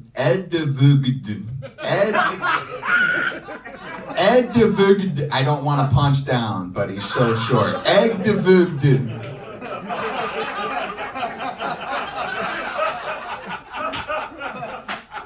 I'm actually going to be nice to Ed, because he just got friend-zoned by Esmeralda in that Disney movie. At least Bob Fredericks was there to be your gargoyle friend.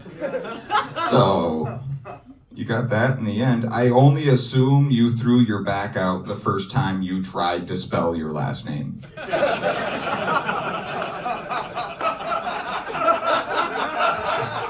And that's what happened. Jared Hibbs. God, yeah, it's been a whole fucking plague since I've seen all of you people. Jared Hibbs, it's been so long since I've seen you. When you walked into this room, I thought you were that dopey cop from Super Troopers. You've gained weight since then. I mean, since you've walked into this room.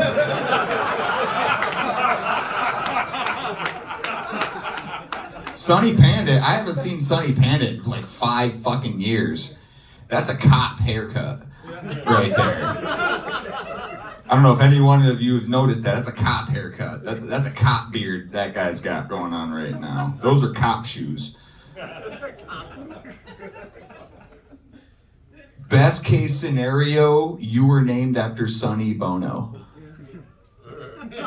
And no amount of working out will let you run away from that.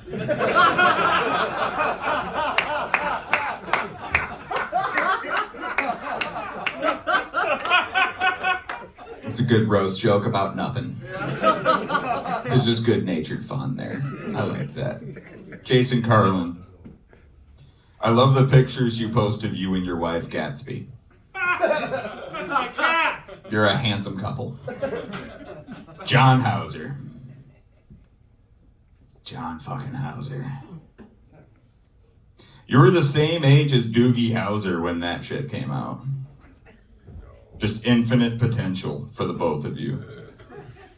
Except Neil Patrick Harris kept going. And you peaked hard as a child.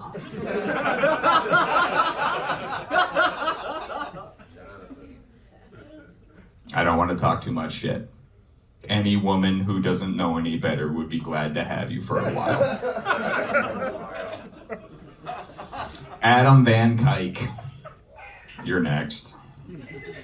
We lost Brennan to cancer, but Adam Van Kuyk is still a suspect.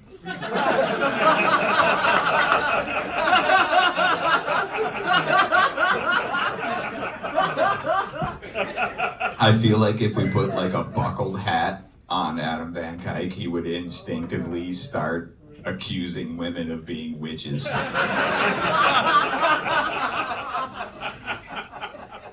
Look at him. Michael Bustler, I really don't know you personally. I know you went to high school with my wife. So I'm just gonna make fun of your looks. You dirty lesbian looking greaseball.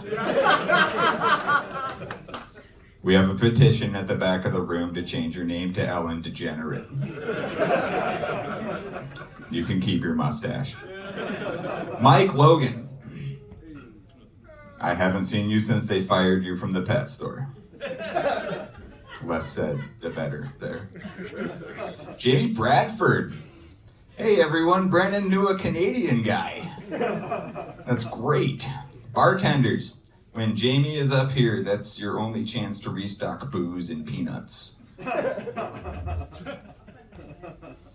These aren't all, bangers, guys. Sorry. A few years back, Floyd Jake Phillips pulled me aside and he told me, I've never really listened to you. You're kind of funny. And I told him, when you look up, the back of your neck looks like a pack of black hot dogs. Jesus Christ.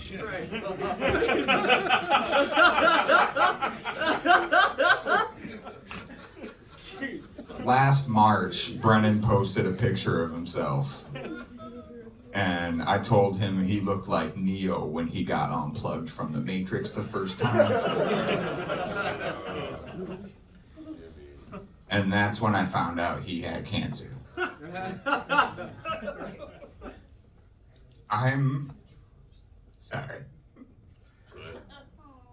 I'm always going to be grateful for being disrespectful to all the people that I love. And I'm serious. Sorry. Don't apologize.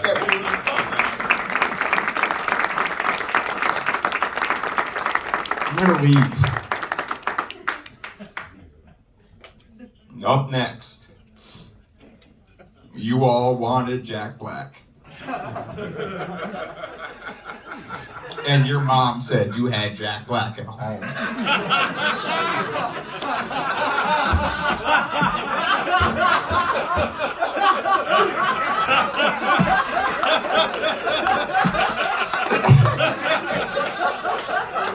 Ladies and gentlemen, the Jack Black you have at home, Bob Frederick.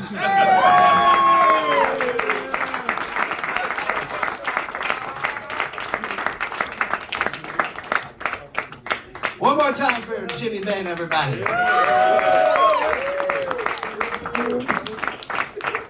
only person brave enough to show real emotion tonight. Way to go. Good for you. You know the show's going well when Steve Pierce is the one to save the day, right? Never once did I ever think I would be happy to see him stumble onto the stage and angrily kick someone off and say, hey, I'm doing God's work right now!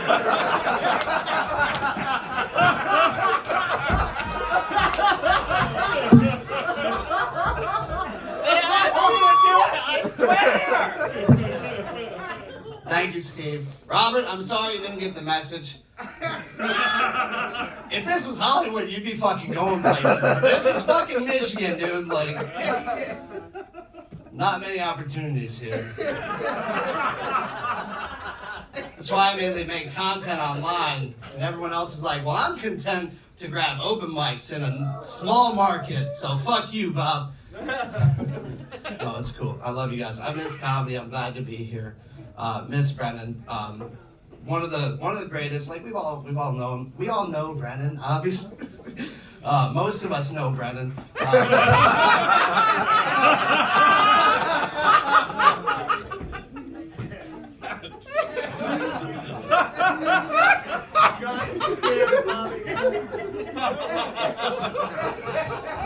No cap. He really was like one of the sweetest, most generous people with his time and his attention that I've known, and I'm forever thankful for it. And I wish that I would have been able to spend more time with him. Seriously, my biggest regret is that I let him get away that one night at 4 a.m. in that Up and Under's parking lot when we almost got legally married for a joke. Like, if you're drunk and it's 4 a.m. and your friend's like, hey, I'm a ordained minister, like, what else do you do besides just get married? We did. The picture was in the slideshow. Like, if there was a marriage license, it would have been legal. And that was honestly, like, I kind of jokingly commented on that, or like told somebody, like, that was one of the happiest moments of my life. And when you look back at it, you don't really know in that moment, but it really was one of those great moments. Like, you don't get many of them, and I'm really thankful that I got to share that with Brennan. And like throughout the years, like we never really got to catch up, but he was always at shows at Shakespeare's and in the comedy scene. I'd always get to see him there, and like usually supporting Victoria when she'd perform, and we'd get him to perform every once in a while as well when he felt up to it. And it was always a pleasure to have him around. And I wish that I would have spent more time with him when I wasn't too busy, like doing my own shit and like being too busy to get drunk and like then to spend time with my friends. I didn't know that I had those moments when I had them, so I really do miss them. But seriously, it was great. His energy, like everything was different. I didn't really plan what I was going to say, so it's a little rambly. But the dark humor will be missed. The genuine interactions that I had with him will not be forgotten. And I just wish I had more recent stories to tell. But like I do appreciate all you motherfuckers. So I need to say some bad things to make it okay, everybody. I don't know. Jared Hibbs is keeping comedy alive in Kalamazoo along with some of the other comedians. Like, they always want to diet Bob Fredericks. That's great. Or maybe just ask me to diet. No, I'm not sure. I don't know. Everyone called Ed DeVoe Quasimodo tonight, so I guess that's not It's over there looking like a sexy question mark. I think that's his joke. I stole it for you guys. Like, half the audience doesn't know any of the comedians, but I love the fact that they all get Adam Van Kuyk. Like, they all just get it, right?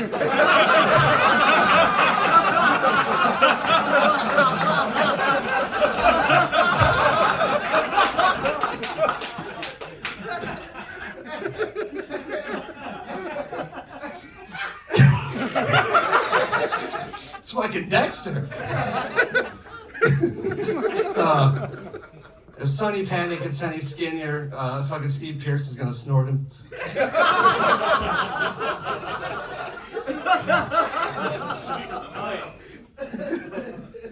I'm not supposed to. I'm sorry. I'm not.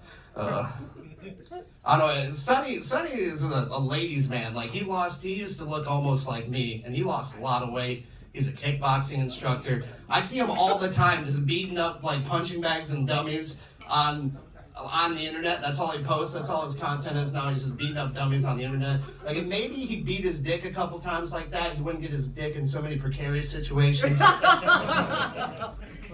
That's just for just the two of us. That was for me and Sonny. I wasn't gonna do roast jokes. I was gonna do a set, but I'm not the Robert that did a set tonight, so that's good. That's a good thing.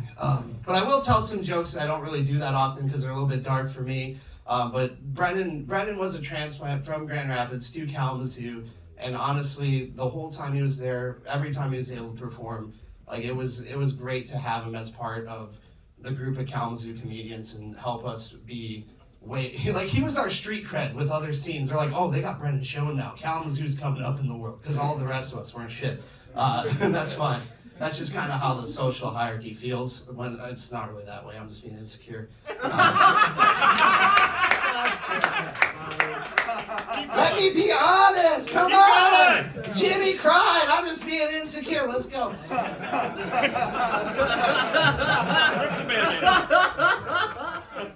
No, I love you guys all deeply, and I'm glad to be here, and I can't wait to not see all of you for 3 years until we go to my funeral. It'll be great. Are we taking bets on who's next? Who is it, Adam? Oh my God. I don't want anything back. He's not even here to defend himself. It won't be 3 years from now. Oh my God. I'm kidding. I don't know. I'm going to tell some jokes that I think Brennan, and I know for a fact that Brennan enjoyed, and they're dark, and they're in his honor. But I like to live by sayings.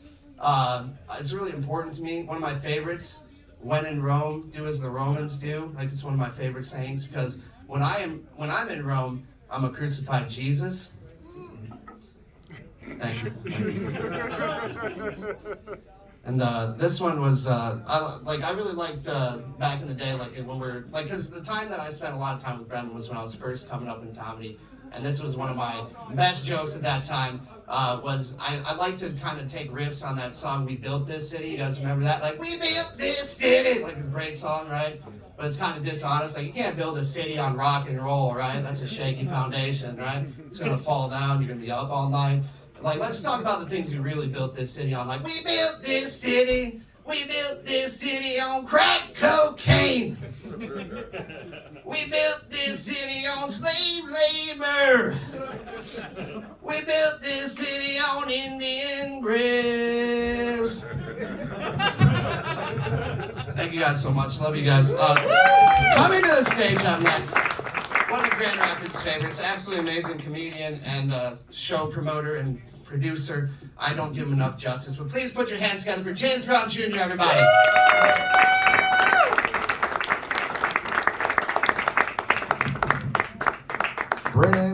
Brennan. I once too called him Brandon, but that's because I fuck up everybody, man. It's good to be here amongst the comics who did quit comedy. I ain't saw a lot of y'all in forever. Y'all probably ain't seen me. And you probably wouldn't have if it was up to Adam. He wasn't trying to book me on this shit, and this shit is for Brennan.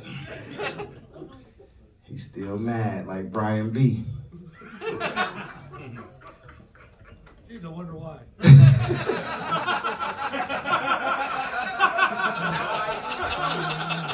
That's all right, because I got God on my team. I ain't got to see you in the afterlife anyway, because you ain't got no forgiveness in you. Out of all the people who died of cancer, I thought it would be you by now, Brian. I do love you, Brian B. I really, really do. Gave me a room. What'd you say now? Carry on. He says carry on. I love Brandon. I love Brian. Brian is something different. Move on, brother. Move on. I just want to take this time out to show my love and affection.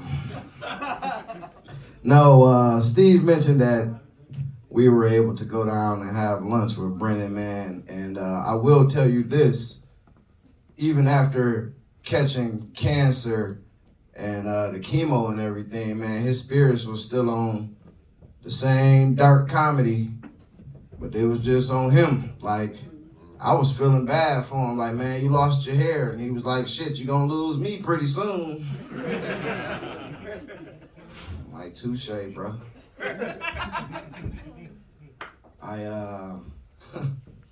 It's funny because when you think about how we let people go away from this earth, man, Floyd J was one of my favorites, and Adam Daggy has dodged cancer twice now, which means that he cheated death, and it went to the two of my best friends,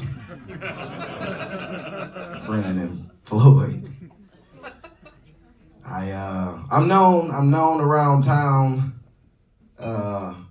as the black open micer who started a room and now books comedians.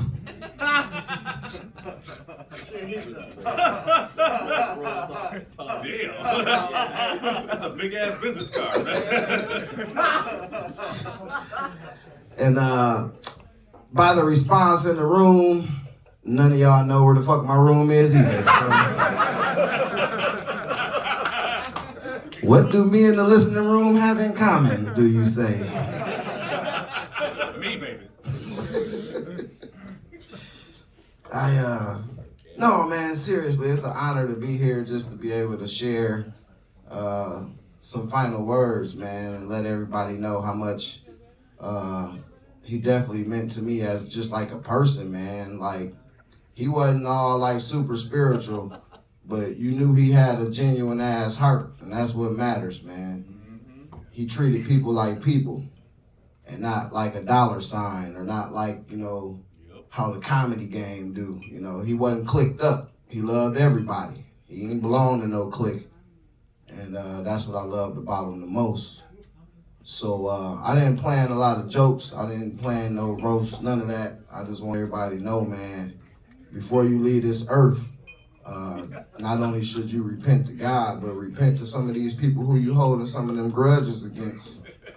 Because forgiveness is for you. It ain't for me. And on that note, I'm gonna get somebody up here to tell you some jokes before I tell y'all how I really feel.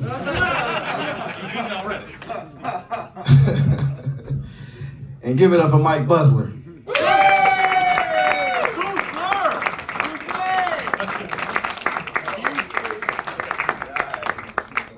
Oh my God. I felt kind of bad for being half drunk before this until I saw the show. What the fuck, dude? I feel like the least disrespectful one. Jesus Christ. This is out of control. All these insane roast jokes they're just personal jabs that have nothing to do with the memorial. I didn't write roast jokes. Here's my roast joke for Sonny Pandit and John Hauser, all you guys. Why don't you go fuck yourself? That's how much time I put into roast jokes about you. Why don't you go fuck yourself, huh?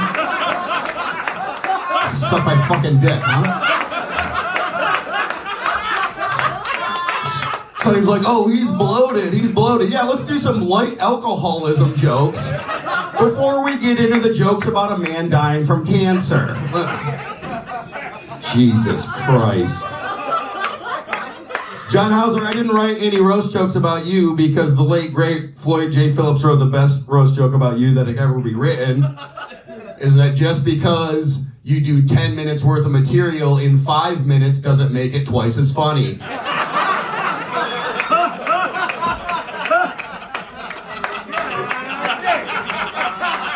See that? That's called a dramatic pause. Work on it, buddy. You fucks! Suck on my fucking dick. I'm not gonna do jokes about Deggy because we all know he's a racist who kicks dogs. Let's move on.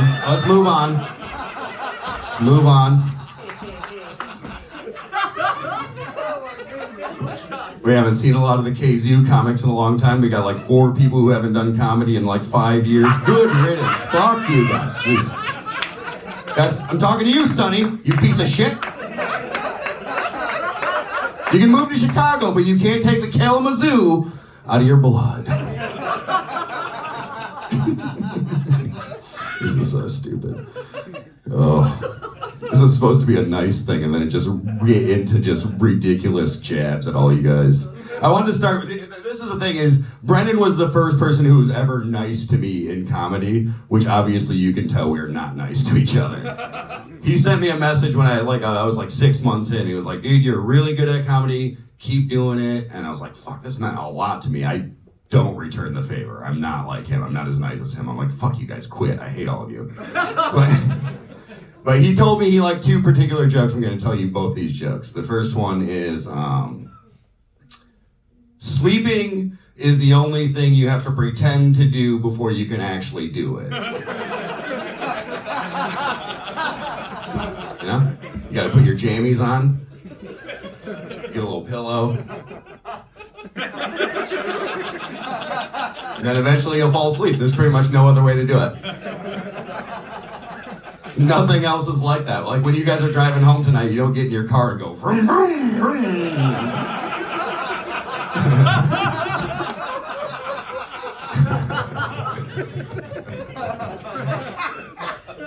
And here's the other joke he told me that he liked. Maybe some of you have heard it. Is got any pro wrestling fans in the house?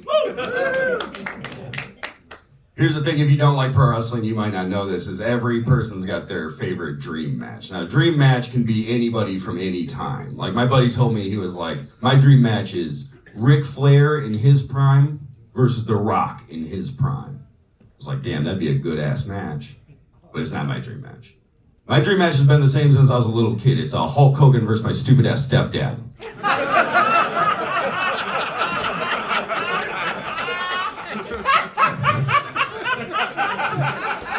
What's ironic about this is that Brennan went on to be a stepdad.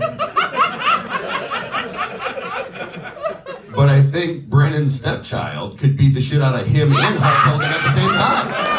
Where you at, Marlon? Marlon's a mountain of a man, dude. He can fuck up Hulk Hogan, dude. That's how you do a roast show.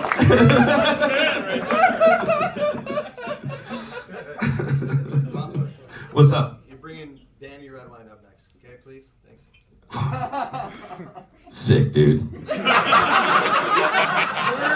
you guys know that he's a racist who kicks dogs? I told you a million times, I do not kick dogs.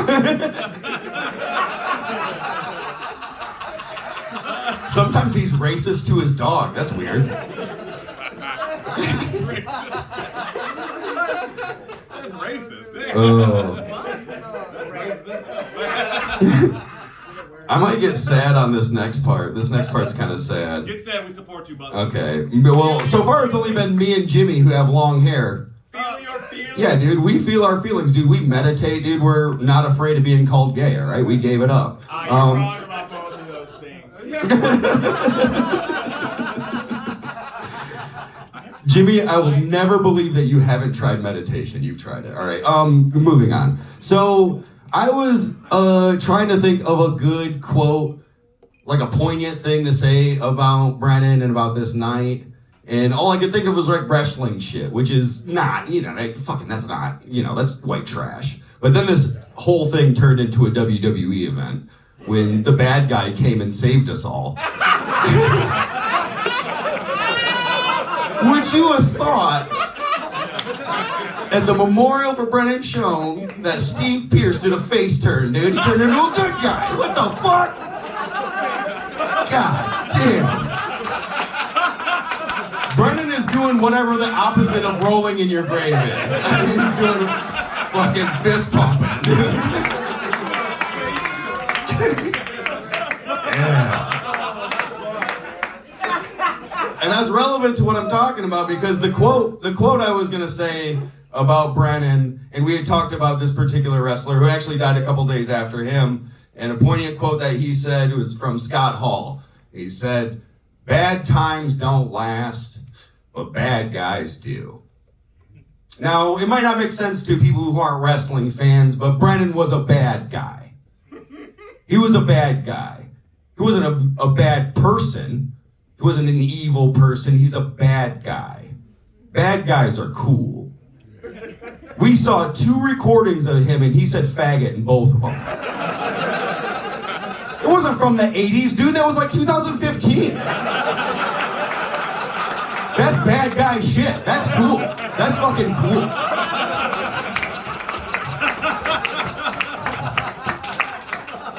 That's what I mean by a bad guy. Now, what does last mean? Does lasting mean that you're alive? No. Lasting means this, fucking all these people coming up here talking about shit that meant a lot to them. People who, from all over, people who moved away, people who haven't done comedy, people who I haven't seen in years, coming and talking about what he meant to them. And I might not have been his best friend, but he, like I said, he's the first person to ever be nice to me. And that lasts. And so that's what I mean when I say that it doesn't last. Because what is a bad time? Stage 4 cancer, chemotherapy, all that stuff, dying, feeling sick and weak. That doesn't last.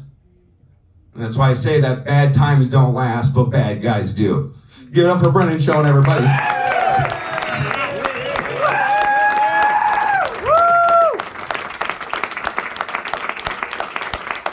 You already heard Adam Deggy say it when he rudely interrupted me during my perfect set. But put your hands together for a good friend of mine, a great friend of mine, Mrs. Danny Redwine.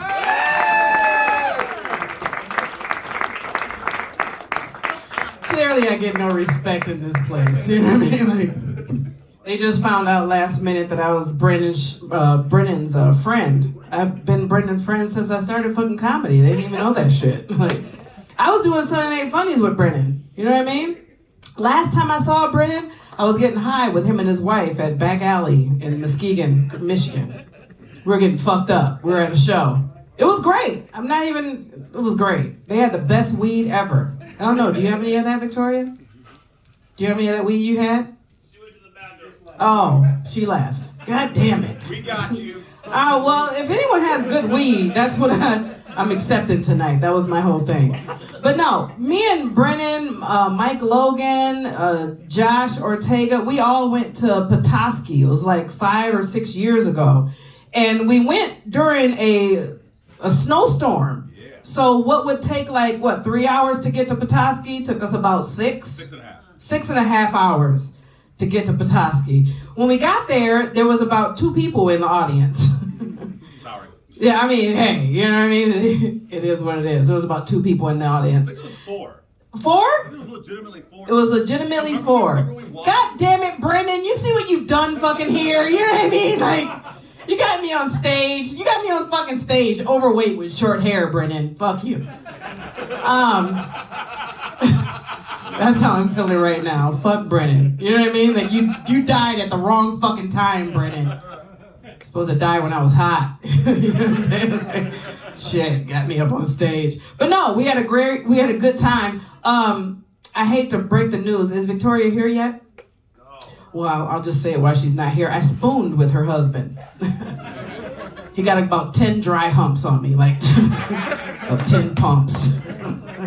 We cuddled, you know what I mean? Like, before she met him, he was a thought. I don't know if you guys know that. I'm just gonna put that out there. If anybody didn't know, before he married Victoria, he was a thought. He was thirsty. He was out in these streets. And he liked some brown sugar. That's all I'm gonna say. As far as the other comedians, I mean, fuck them. Fuck all the comedians that are here. They're assholes, especially Adam. I mean, you know, everyone's kind of made it clear that he's a dick. I unfriended him just because I didn't like his energy. I don't know. That's just kind of how I'm feeling. But I really wish Victoria was in here because my jokes were kind of geared for Victoria. And, you know, I didn't just kill like Mike Bustler did. You know what I mean? I was like, shit, you guys got quiet on me. It's not serious. This isn't a serious moment. You know what I mean?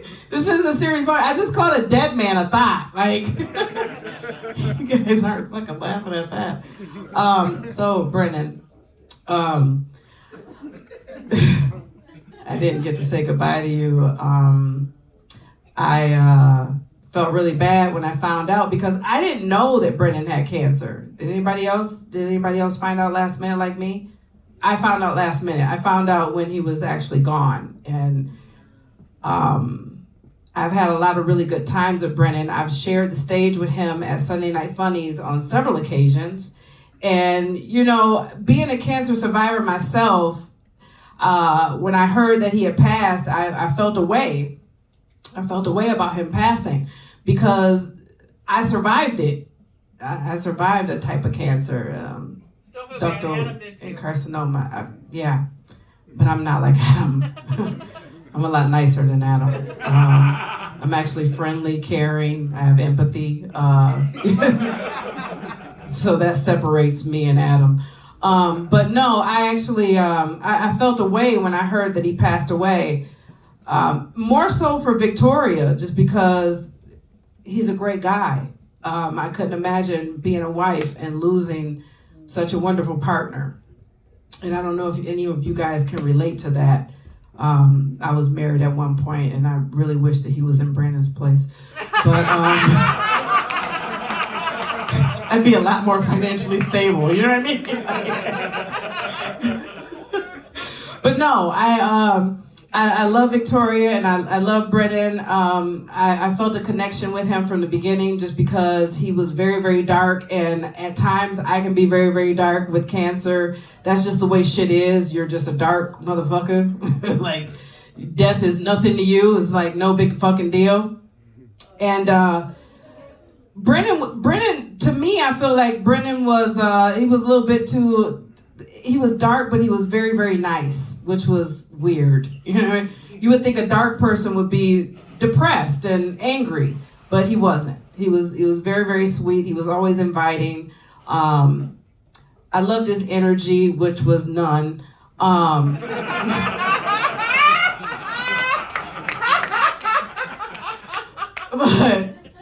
no, Brennan was a good guy. He was one of the good ones. I don't know if any of you white people know what that means, but he was one of the good ones.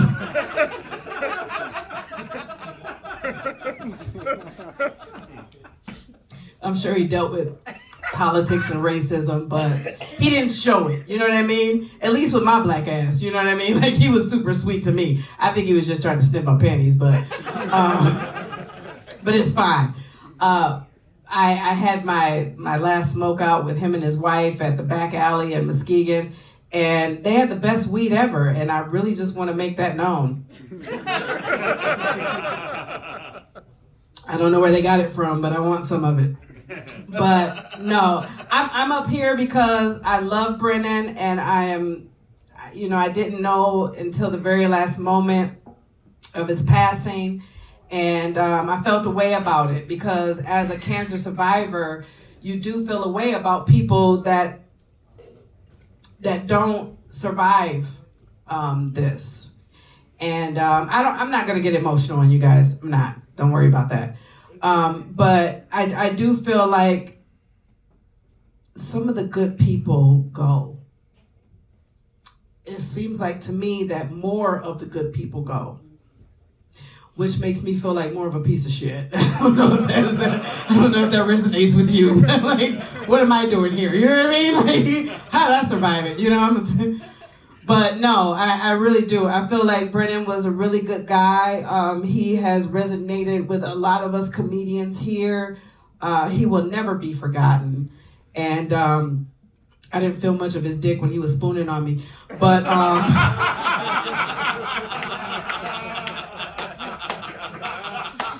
I didn't feel much of it. But, you know, I don't know if he was pumping the air or if he was pumping me. You know what I mean? Like, there could be a misconception there. But as he was pumping me, you know, I thought to myself, what a weird white guy.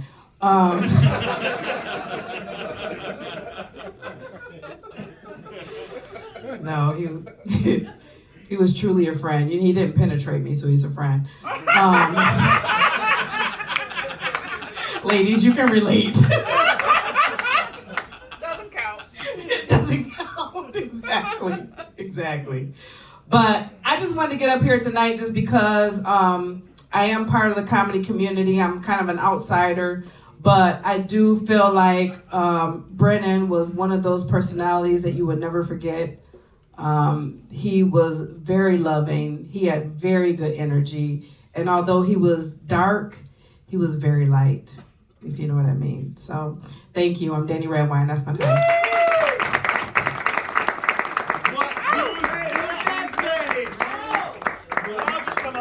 Some nigga named Jamie. All right, Jamie somebody. Hey, here we go. Holy fuck. I'm one of those people who haven't done comedy in 5 years. Like, whatever. I kind of forgot what it was like to do comedy with John Hauser in front of 13 people. John Hauser, your joke about me fucking killed. It was amazing. I'm so happy to be doing comedy with you again. I'm even happier for your parents who abandoned you. Holy fuck.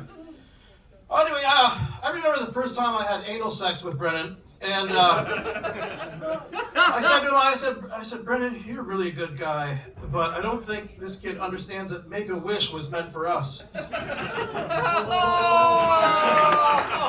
we go. He would have loved that one. He would have loved that one. You guys can all move back up, you know, if you want. Once we realized those guys weren't with JBJ, you know, everything's cool. You know how all these guys like move back, like that.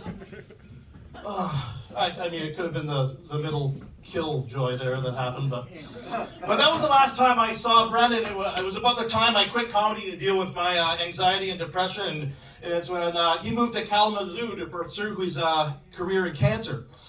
He killed it, by the way. Career-wise, this makes him more successful than anyone else on stage tonight. Speaking of unsuccess, Adam Deggy is still here doing free comedy again. Give it up for your host, Adam Deggy. Like, we put this together. Fucking awesome. Adam, they say that when a comic has kids, their comedy becomes soft and less funny. And after all these years of doing comedy, you must have like fucking 14 kids or something like that. Is that? All right, well, thanks for putting me on after Michael Bustler, by the way. Give it up for dead Patti Smith, everybody. Michael Bustler was amazing. He's very funny. They call you Iron Mike Bustler. And you look more like iron deficient, Mike Buster.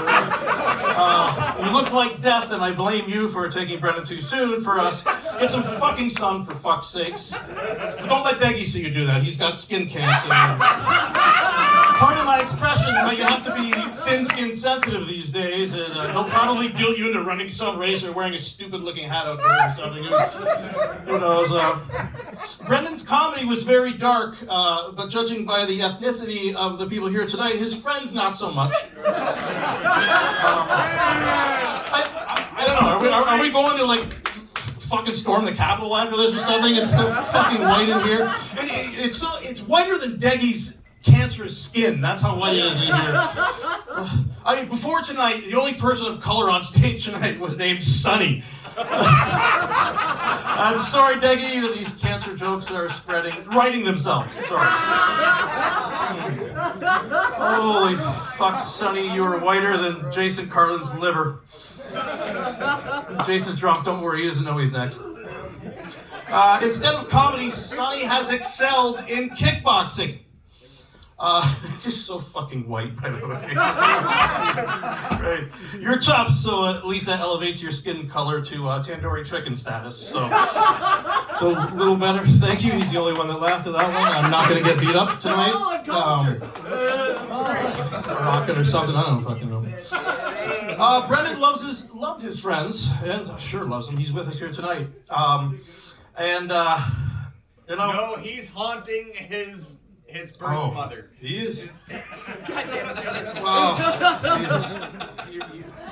Continuing on with your set, ladies and gentlemen. Jimmy Bain with relevance. And but we're all taking this very hard with him. I mean, just look at Ed. I mean, he's literally carrying the weight of Brennan's bladder cancer on his shoulders.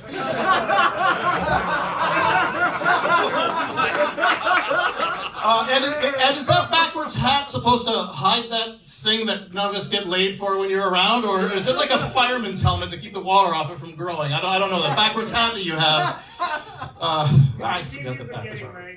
Yeah, well, I mean, I don't feel bad about making fun of other people's things. I can tell you all about my mental illness, physical illness, and all the other shit, but returning to comedy with these degenerates should let you know I've hit rock bottom enough. So, speaking of firemen, our favorite burn victim, John Hauser, is here tonight. That's John, I saw your podcast the other day, and I'm pretty sure Brennan did too. Because the amount of mixed drinks made from Kalamazoo drinking water he had to take listening to it was probably what put his bladder over the edge. Jesus. John, your content is as current and relevant as your co-host Jimmy Bain's ponytail. Fuck you. Brennan loved burning people from all walks of life when he was on stage. But as fire burns, like him and I will do in hell, so comes the ashes of our toils. Jason Carlin was given the honor of bringing in Brennan's ashes here tonight, but as you can see, he understandably mistook them for coca powder, and they're gone. There'll be a candlelight vigil for Brennan in the men's room later on tonight. So, obviously, my shared taste in humor with Brennan is not acceptable in most places these days. My comedy is like cancer in remission. Yeah, I know it was bad at first, but when it comes back, it's probably going to be worse. So I'm all right with that. I'm like the Adam Van Dyke of cancer. I keep showing up when people love it when I die on stage. You know he's homeless, right? Like Adam's been to every show for the last 10 years, like a free roof and water. I mean, it's figured out. I used to host comedy and say terrible things with Brennan, but he at least made them terribly funny. Jared Hibbs also had the privilege of hosting with Jared, or with Brennan, whatever, fuck it. Jared, you look like Gabriel Iglesias ate the guy who loves talking about his pull bar. I mean, that's really what you are. All right, host is not short for hostess food, okay? Just don't be catching stomach cancer. I kind of like you, man. You're cool. Brennan off stage was the sweetest man on earth, second to only the wonderful Bob Hendricks. Give him a hand, everyone. He's a wonderful man. Even though he makes stretchy pants look painful. If you've ever given Bob a hug, you would know this, how sweet he is, because you could literally taste the butterscotch dripping from his ears. Fuck you, I can make fat jokes, man. Like, I'm chubby. I get it. If I brush my teeth with my shirt off, my tits look like they're conducting the orchestra. So, I'm not safe, nobody's safe. Brennan once told me, fat is just wisdom eaten by people who can't read.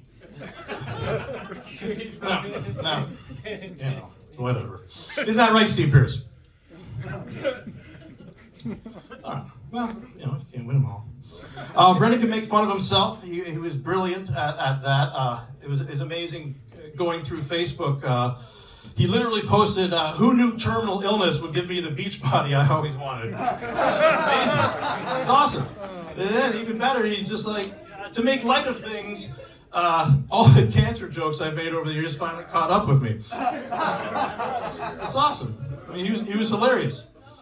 He knew how to take the horrible things of life and make them funny. He was young and wise, an old soul, you might say. Apparently his soul was about 97 years old because he died of cancer, but you know, that's, you get the point I'm trying to make. Look at my fucked up notes here, I'm a fucking mess. It looked like that fucking psycho Robert Colling who left here. It looked like his fucking hair. His chemotherapy's going well. Maybe I don't. I feel like a piece of shit up here on stage doing comedy after this so long. I get it. You finished with me. Way to go, Grand Rapids comedy. I feel like a Pierce of shit, some might say. There you go. You got one in there. I feel like Josh Ortega's jokes without the heroin and oxy pills up here tonight. Someone get him some cocaine quick. Not too quick though. I need a couple weeks before I have to do this again. So, Josh, Adam, and I share that fucked up sense of humor that Brennan had. The three of us used to be very close. I miss you, Josh. Sorry, I was just practicing for when we do this for him.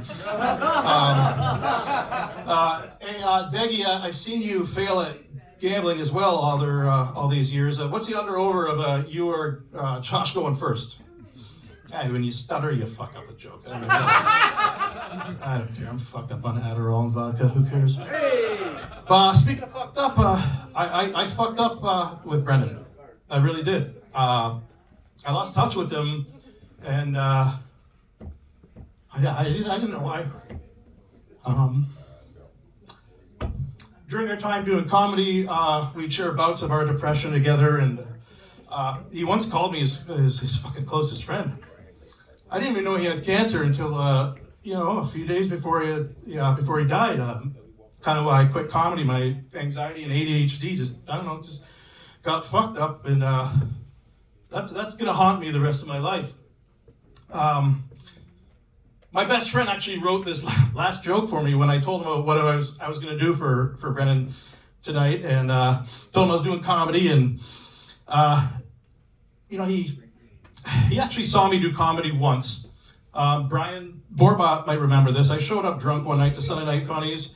Some relationship bullshit, who the fuck cares? And Brian comes up to me and asked me if I wanted to go on stage, and I just started out trying to break into this fucking scene. I said, yeah, I could do this. I could do comedy and just write some things down on a paper napkin and shit like that. But obviously, I bombed. And I made my friend so uncomfortable, he's never come and see me do comedy again. Rightfully so. Rightfully so. I'm not going to blame him. But when I told him about this, and I promise you this is 100% true, he goes, well, if you suck up there like you did when I saw you, I hope he haunts you like you did for me for several years. So I told him I hope he gets cancer. But Brennan once told me that I'm going to get beat up one day for my jokes, and I told him that he's going to get AIDS for his. I was close. But the joke's on me, man. It's well played, Brennan. Fun. Because of what happened to Brennan, I'm on stage again, and I'm pretty beat up about it. So like he did, take the horrible things in life and learn to laugh at them. Yeah, as comedians, we're fucking thinkers. We're cursed with empathy and sorrow. This is what we do to make sense of the horrors of the world so we can survive our minds.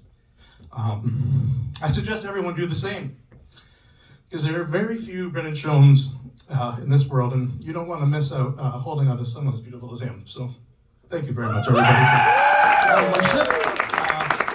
The wonderful Victoria is coming up. Bless her, she's awesome. So thank you, everyone.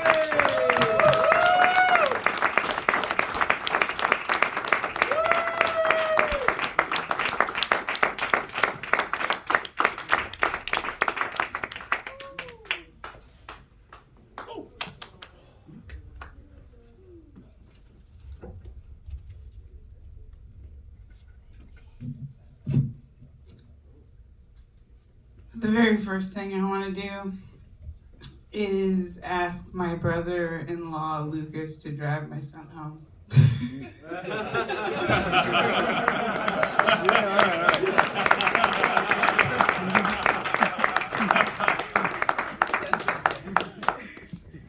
Is that a deal? Deal. Excellent. I got a thumbs up, guys. Yay! And not just the Facebook kind, which is the kind I most seek. I want to thank you all for coming here tonight to honor my husband and your friend and your family, Brennan Schoen.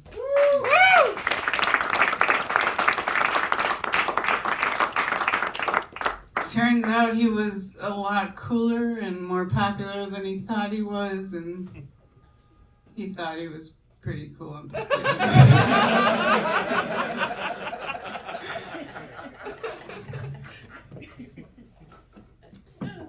On the way up here from Kalamazoo, there are 3 separate billboards for Soaring Eagle Casino having the best craps. I find it ironic because my sore ring of an asshole has the worst ones.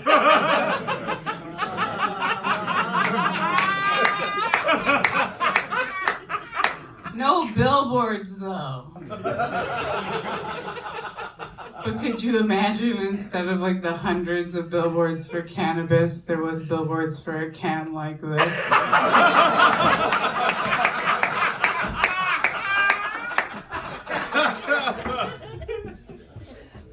I'm a really bad comic. Those of you familiar with my bad comedy might be wondering, you might be asking yourselves, how is Brennan's death like Victoria's pussy? Yes! You might be questioning, right? I imagine you are, right? Well, I'll tell you, nobody wanted it to happen.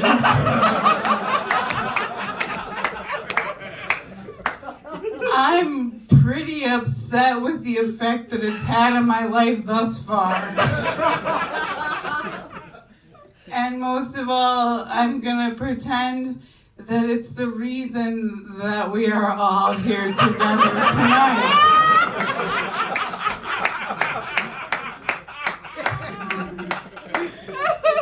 Welcome. So glad you came. My best friend forever was supposed to come. And it's really ironic because she was rollerblading and hit a concrete wall and broke her hip. So I'm a widow and she's getting a new hip and we are both secretly 85-year-old women.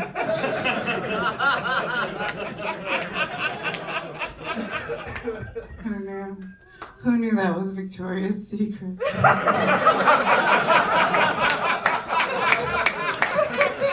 Who knew? Nobody could have guessed.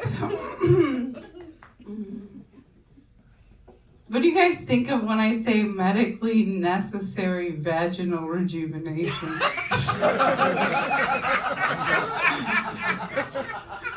Do you think of like the before where like the pussy's falling out, or do you think of the after where it's like brand new pussy? I'm not sure either, right? I've been wrestling with it for a while. I was supposed to have it. I was on March 10th, but I rescheduled because my husband died. I thought maybe surgery wasn't the best thing to go into next, you know, maybe take some time. But in August, I'm getting a brand new vagina, which feels like a humble brag. Feels like the most like definitive humble brag there possibly is. It's like, hey, today my vagina's falling on the floor, but tomorrow you guys, 16 years old. 16. You won't believe it. You've really got to forgive me because I've been in my house for 2 years. I've only recently started to come outside, and I've also been grieving my husband for a fair portion of that time because he was diagnosed with cancer in January of 2021. It's so weird to suffer personal tragedy while the rest of the world falls apart. Like, you don't really know how to respond. It becomes difficult. I'm really going to try not to talk long because I don't know how long I can actually talk before I start crying and you can't understand me anymore. But I'm going to do my very best. I've got this handbook for the recently deceased that I'm working from that for some reason Brennan left behind. Like, I really think he probably should have taken this with him. But whatever. You know, I guess I'll use it. I just want to remember my husband in both a reverent and an irreverent way, because I think that's how he would have liked it. And I very well may run the proverbial light, but I want to guarantee you all that I will not go into it.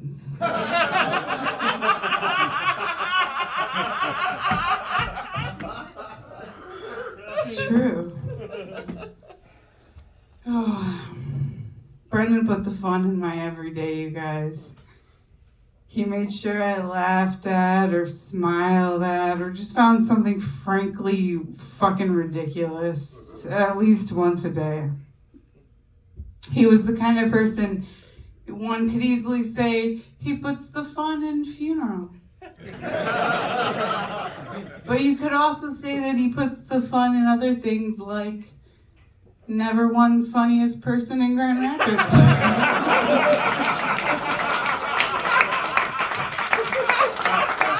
I want a Dave Chappelle that.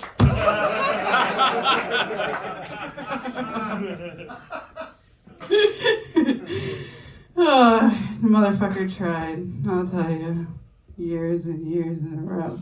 I have never sent a $40 check. Thought about it. Brennan was a real procrastinator. He put off every goddamn thing until the last minute, except for, of course, fucking dying.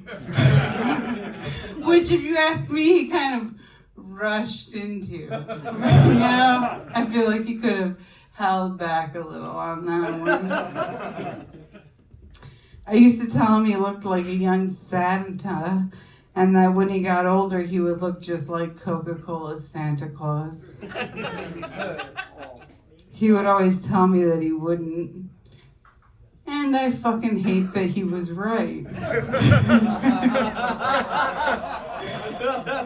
Yeah. That fucker was right.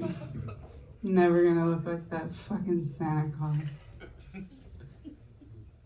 The bargaining stage of grief began early for me, as once when visiting the doctor complimented my purse, which is quite frankly ridiculous. I don't know if you can see what it is, but it's an owl family. A mother, a father, a child owl, right?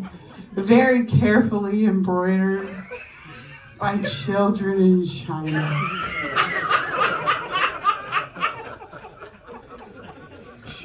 And I tell the doctor, I say, you saved my fucking husband's life.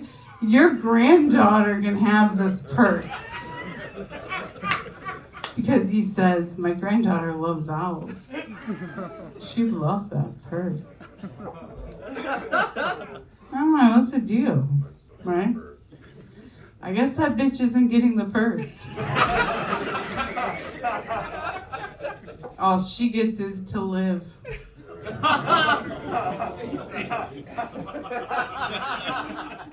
If you ask me, some of the coolest fucking people are dead. Right. Right? So whatever. It's not that big of a reward. I don't think. Brennan was a rare kind of person, as many of you know. And therefore, of course, he contracted the rarest form of bladder cancer. With only 100 cases in history. Yeah, of course. And when the doctor described it to us, he said it's hard to see on scans because it doesn't clump up into lumps like normal cancer. It spreads out.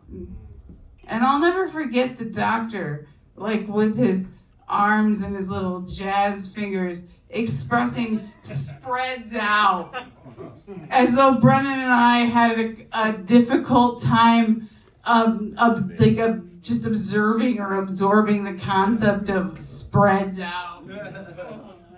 Like, no, we get it. And he was like, said the oddest thing he said, it's like spilt milk. And I thought, is this motherfucker trying to tell me not to cry about this? Is that what this motherfucker is saying right now? And I'll tell you, if you ever have a loved one suffering from cancer and you go to doctor's appointments with them, this motherfucker is something that you think many times. Like, this motherfucker better save my husband. Common thought that crosses your mind. He went into surgery to just have his bladder removed because they thought the cancer was just in his bladder. But the surgeon comes out and says, there's no point in removing his bladder because it's spread into his abdominal wall, and removing his bladder would just further impair him without actually removing the cancer.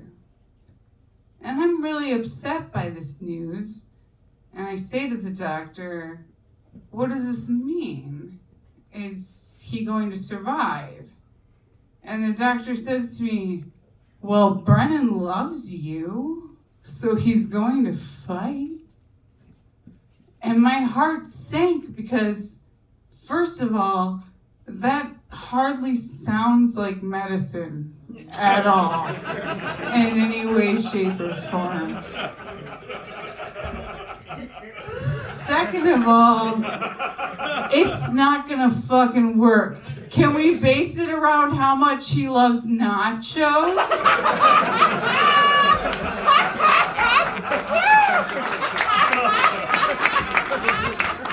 I'm like, Brennan will order nachos at the Denny's. That dude loves nachos.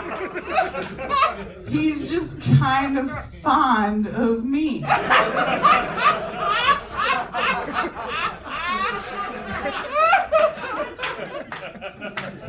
Sad but true. Oh, funny but true. Funny but true. There's a good example, though. Brennan and I were in a pretty terrible car accident once. I had done a show at Wally's for Matt Harper in Hastings, and we decided to drive to Grins to catch a late show, and we took a back road, and there was midway through the trip just a giant buck standing in the road, like the kind of buck that would make you think your penis was small. Yeah, and Brennan swerved hard. He was driving, which is a rare occurrence too. He was driving and he swerved hard left to avoid the buck.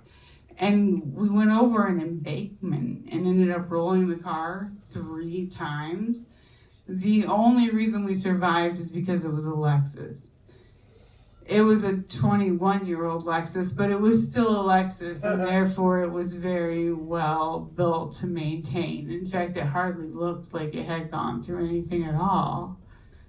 And we both get out of the car, and we're standing in the taillights and expecting each other for bumps, bruises, broken bones, anything wrong. We're both relatively okay. Eh?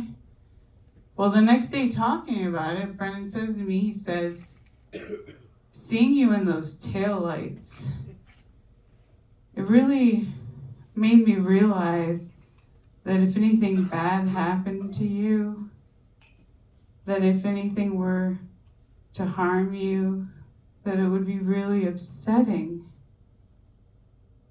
He's like, if you were to die, I would be really fucking upset. He's like, I realized I really love you. And I looked at him and I was like, Brennan, we've been living together for 3 years.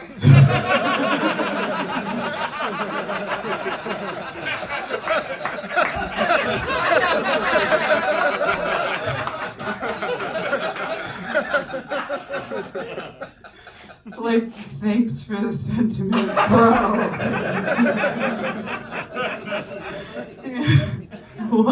What the hell? It's been really hard to be funny people in this situation because Brennan and I are both funny people, like not to brag. But we are. And it's been really hard because there are 2 types of people that seem to be completely devoid or absent a sense of humor for the most part, and that's doctors and police officers. For some reason, these 2 professions expect you to be being straight with them. They don't expect facetious responses to their questions. And we can't help it.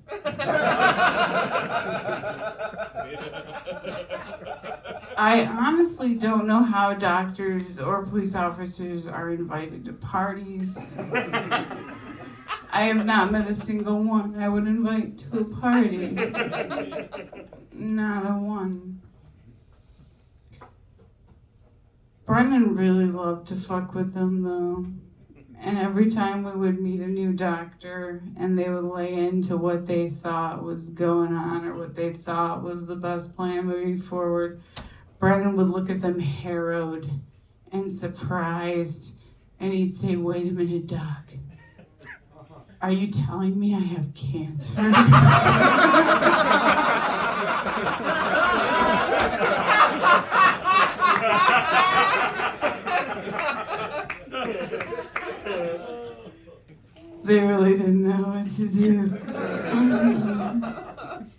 They thought he already knew.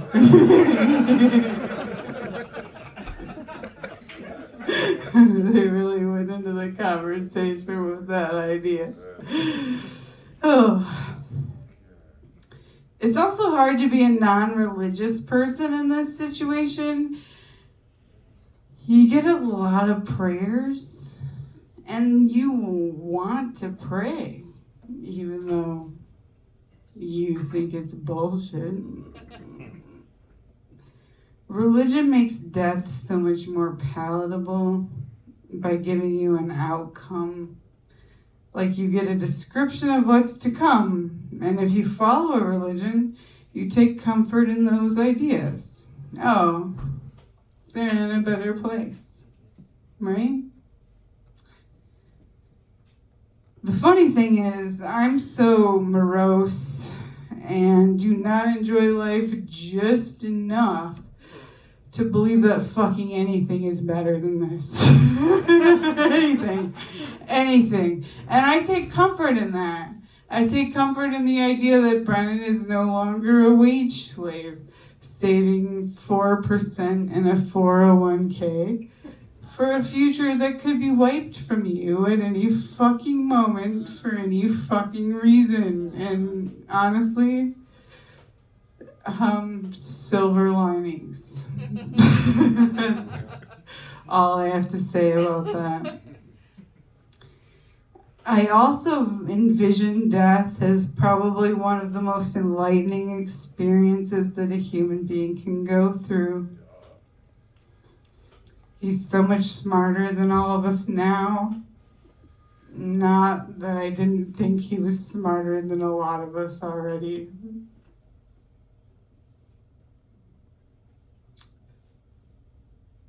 Brennan died at home. And I don't know if you guys are aware, but if a person dies outside of a medical facility, they automatically have to treat it as a possible homicide.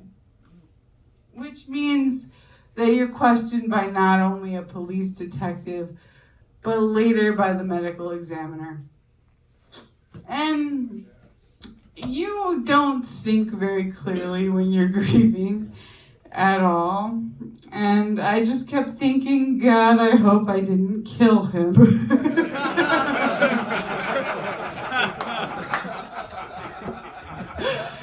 And then my next thought was, thank you, Mandy, you're a fucking brilliant lady. My next thought was, if they find out I did this, they better reinstitute the fucking chair.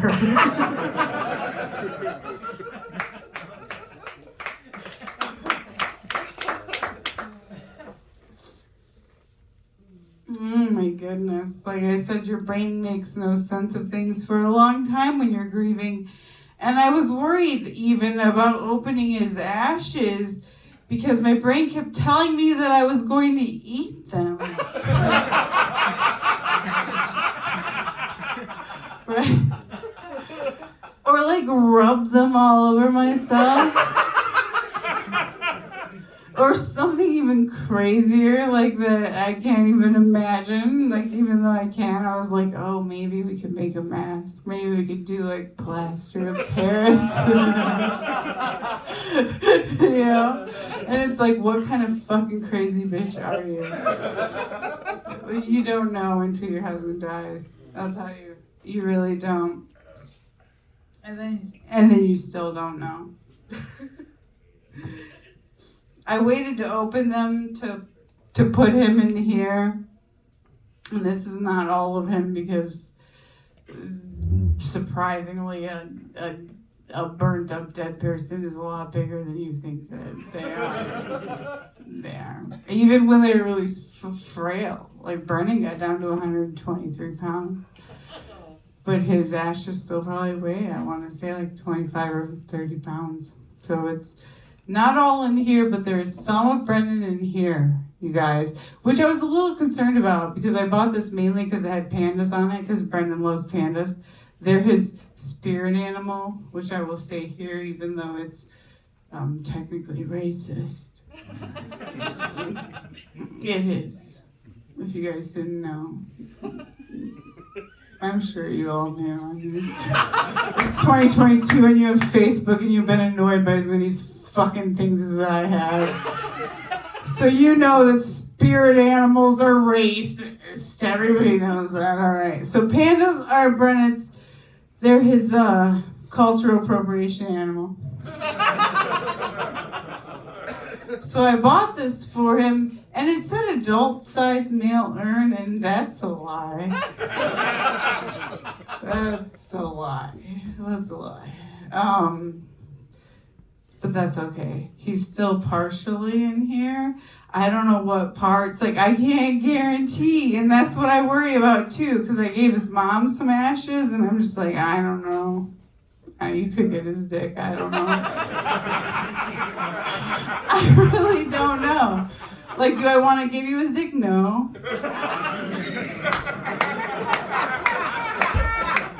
But how the fuck am I supposed to know? I don't fucking know, right?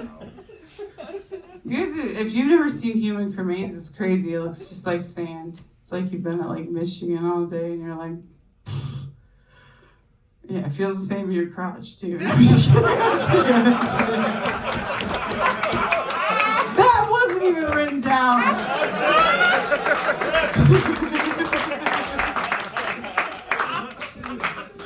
I love that you're all here. You're my friends. You're special people.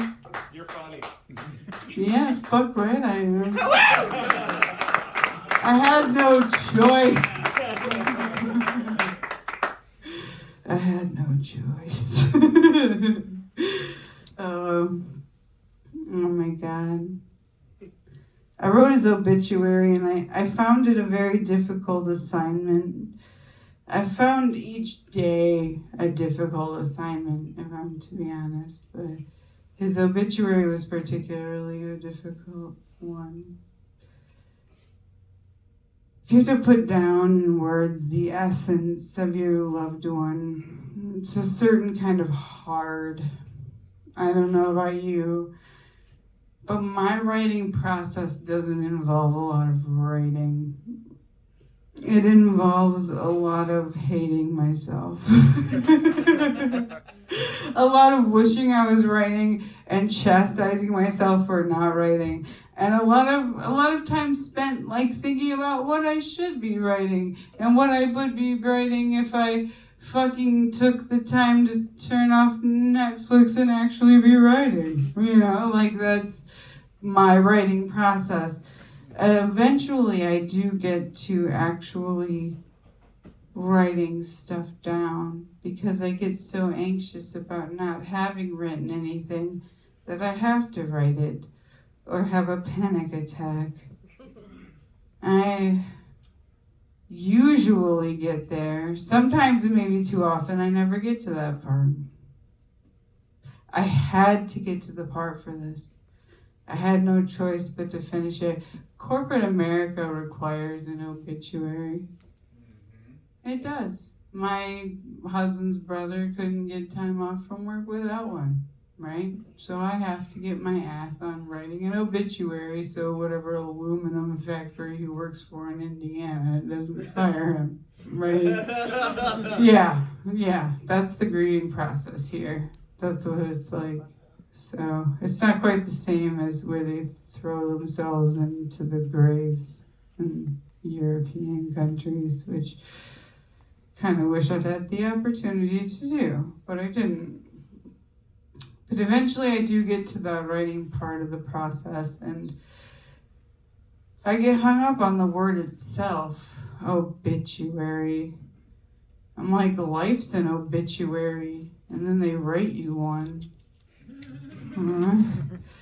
Maybe I was too much of an obituary. Maybe if I'd been less of an obituary, my husband'd still be alive. Who knows? Oh, your husband died. Obituary about it. It just seemed so fucked up. But of course, everything and every last thing does seem so fucked up. And I'm writing it for this fucking website called MLive. And the classic comedian in me is like, more like, am not alive, am I right?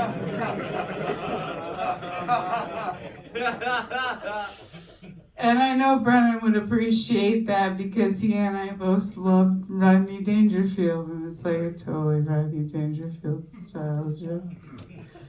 We loved Rodney Dangerfield and we loved Garfield, and that's where it ended. We hated cornfields. We would have slapped Sally Field. We fucking detested Marshall Fields. No other fields allowed. Garfield and Rodney Dangerfield were it.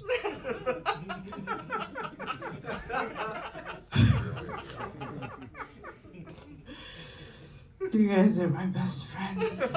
You guys are my best friends.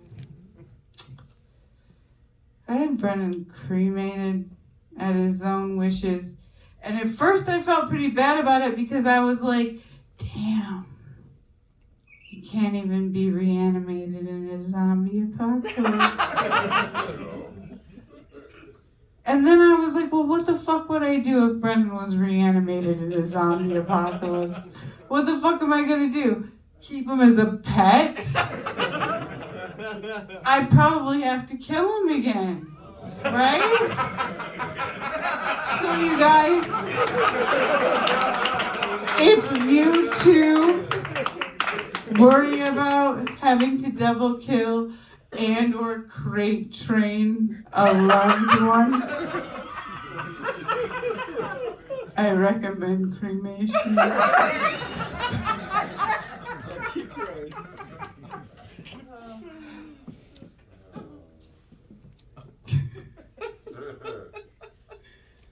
There's so much more. I hope you're ready. Nobody should tell you how to grieve, and everyone grieves differently, are things that you hear repeatedly after a loved one dies. It's interesting because I've already been told several times by several different people that I'm both grieving really well and really poorly. It's weird. My boss has called me the rock star of grieving on 4 separate occasions.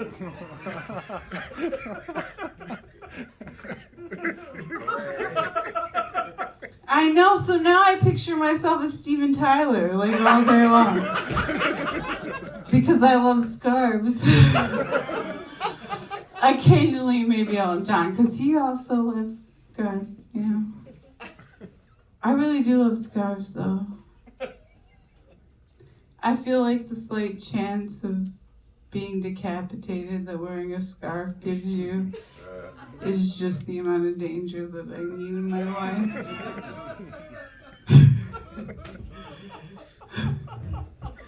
Yeah, I don't ride on enough subways, though. I really wish I could get on more subways in a scarf. I feel like that would really make me feel like I was alive.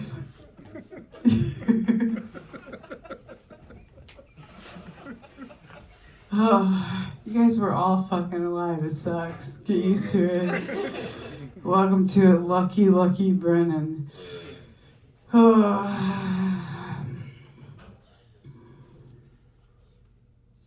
Brennan's parents came over yesterday. And they told me a personal story that I won't repeat as it's neither mine nor is it Brennan's. But through telling me the story, what his mom was really saying was that I have the right to move on. That if that moment comes and I feel like there's another chance at love, that I should seize it and that I have their full permission. And I thought, whoa, the fuck? So I downloaded Tinder.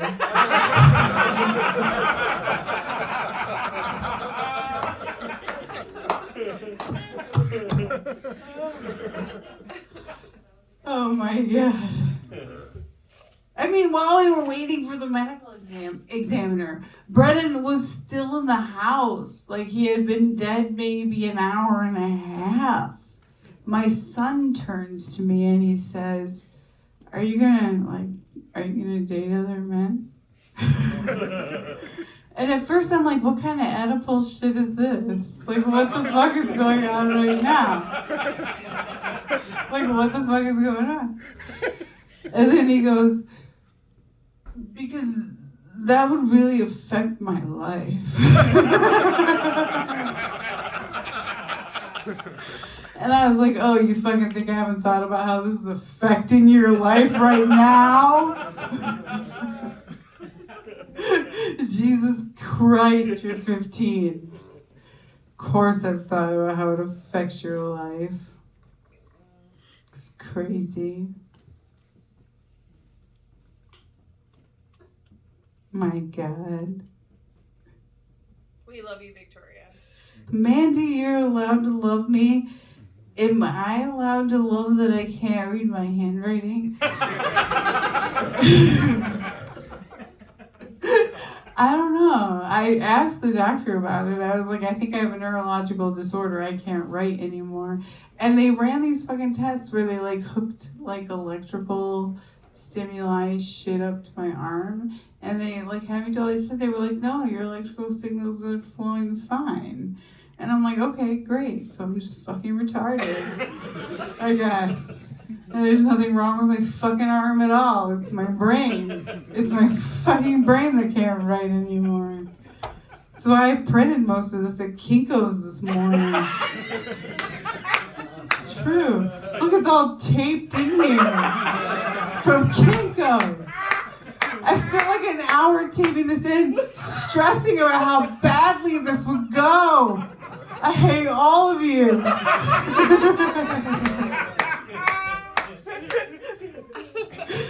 Oh, just kidding, just kidding. All right, you guys, seriously though, moving on from Brennan. What a ridiculous notion. Brennan ruined me for future men, both in bad ways and good ways. I'm telling you. I mean, honest to goodness, I had put a lot of time and effort into my relationship with Brennan for the universe to just be like, oh, well, your husband who is faithful, who loves you, who writes you nice messages every day, who no longer drinks or smokes, is going to die. I was like, oh, okay. All right, great. So all that time and effort went to what? I don't know. Maybe almost nothing. But I'm not fucking doing it again. I'm done. Men are too difficult as Sudoku. I put you down Sunday, New York time. I put you down. You can figure yourselves out or stay blank.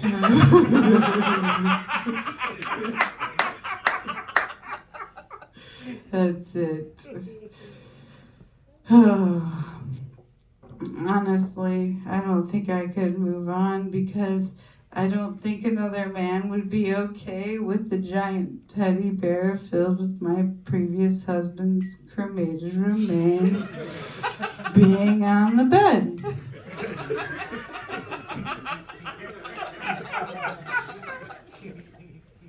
And if they were, it would likely be a red flag.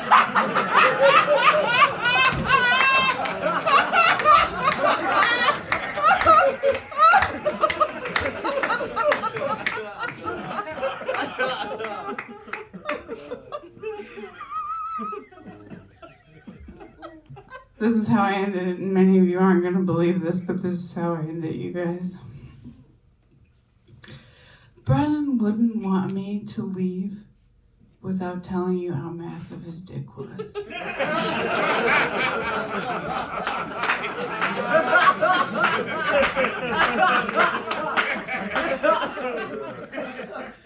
It's true. It was a very marryable dick.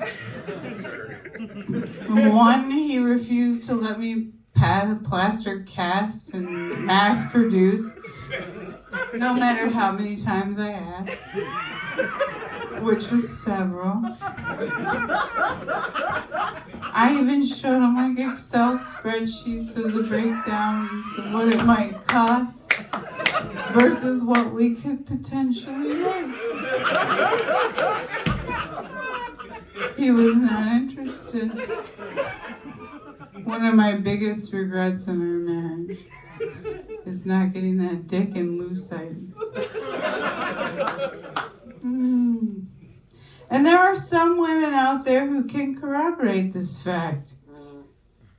Nowhere near as many as Brennan would have liked. But there are some. In fact, I'd like to take a moment to pretend that Brennan actually died from having too massive of a dick.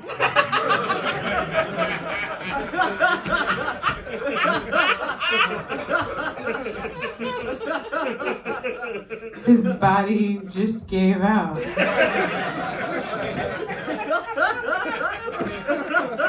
It was a combination of not only the strain on his heart from having to pump blood to fill the dick,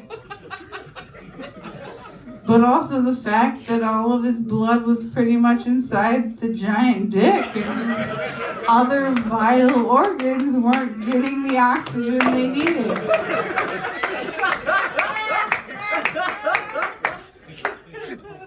It was a real tragedy, you guys. It was. Those are all my jokes, but before I go for real, I want to share just a couple things that Brennan wrote before he went. The last is, well, first of all, we started receiving Randomly People magazine. I don't know what the fuck happened. Just all of a sudden, every week we got people. And it's weekly. It's like, what the fuck? 52 episodes? Like, how are you sending me 52 issues of this a year? But you are. Okay. And Brennan read every one. I don't know. And there was a pile next to the couch, and I started to go through them, and I found one that had Brennan's handwriting on the back, and it's a list of podcast ideas. So I wanted to just share a couple with you guys. Some of my favorites. One is, I guess every week he wanted to summon Floyd's ghost.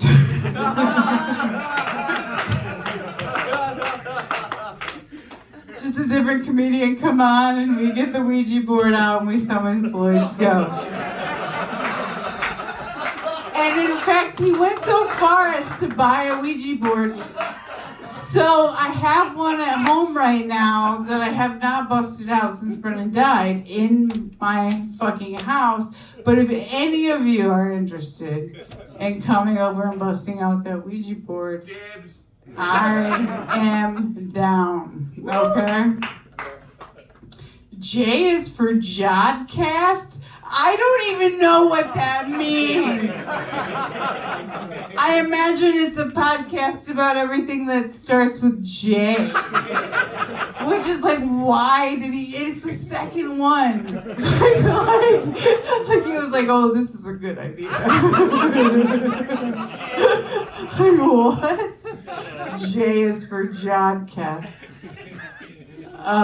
Invite comedians on to review the worst comedy special they've ever seen. Which, you know, that's a decent podcast. I mean, if you guys are writing these down, please. Pranking Taco Bell. Pranking Taco Bell. How many episodes of that could there be? I don't know. Share. No, you guys know all of this. Share nacho recipes.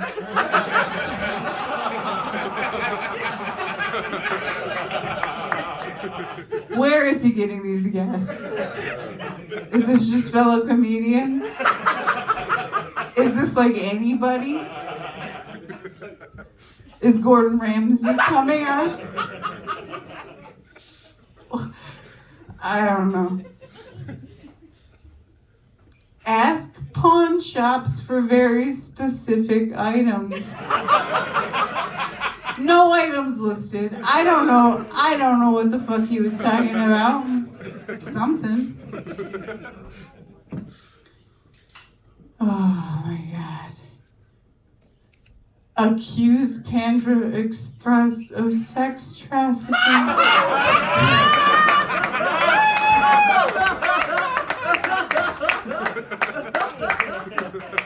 A podcast where we just accuse Panda Express of sex trafficking?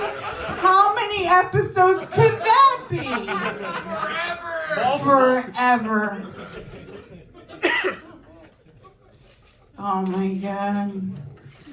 Talk comedy birthdays and other awful things that happened that day. Which to me means he thinks any comedian born on any day is an awful thing to happen. Remembering what our high school guidance counselors said? Do I even know my husband? Like, what the hell is that idea? That's crazy. I had a great high school guidance counselor, though. He was called by his first name, Bud, and he had, like, multicolored frames before it was, like, normal to have multicolored frames. Bud Bree? Oh, no. I don't even remember his last name. He was at Portage Northern. Yeah, right. Yeah. I know the guy. He coached a golf team. Yes. Yeah, okay. See? All right, Scott. All right, Scott, let's have more connections than we ever needed. Come on, Scott. Sorry. How about more? You got any more? You know any other Portage Northern people? Oh my goodness. I loved Bud though because he let me take the first semester of American history twice and count it as a full year of American history. I took the first semester of American history my sophomore year. So American history is a 9th grade history class. You should finish it in 9th grade. I failed the second semester because I decided that going to school was stupid. I don't know where I got that idea. I was a genius early. You guys, that's all I know. Really early 9th grade at the very least, right? So I failed the second semester of American history, but Bud let me take the first semester as the second semester again. And I accidentally stabbed this kid in the back of the neck with a pencil. I don't even know, how do you do that? What kind of jackass is pretending to stab a kid with a pencil and then really stabs him with a pencil? I guess it's me. Oh my god, Jamie Bradford, you're mentioned on this. Maybe you should take this home with you. I mean, I'd be willing to give it to you. Oh, if you masturbate to it and you make the pages stick together, then I might even give you $10 and the magazine. Call Jamie Bradford fat. And then there's an asterisk, Jamie. It says recurring segment.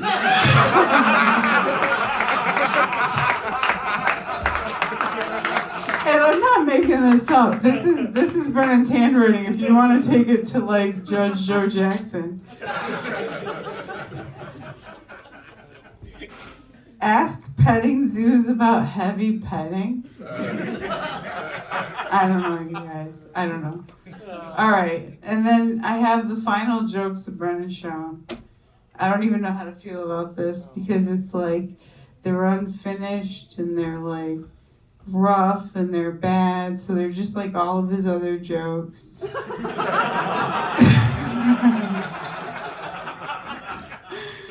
So sharing them shouldn't be too bad. I don't know, I'll just share some of my favorites. My favorite is my Mexican friend, which I imagine is Josh Hackler. Probably. My Mexican friend just put in a panic room in his house. It's Hispanic room.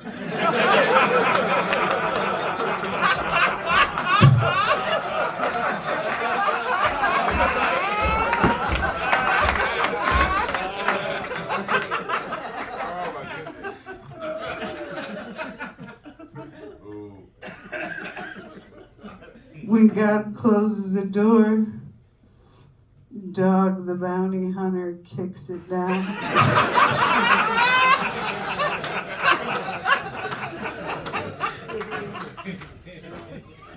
But my favorite, because it's completely unfinished, but also expresses like a deep hatred that Brennan felt that I can't really explain, and that I hope that you might all choose to carry on in your own hearts. It's a deep hatred of Kenan Thompson. It just says, all right. Kenan Thompson walks into a Universal Studios. ... I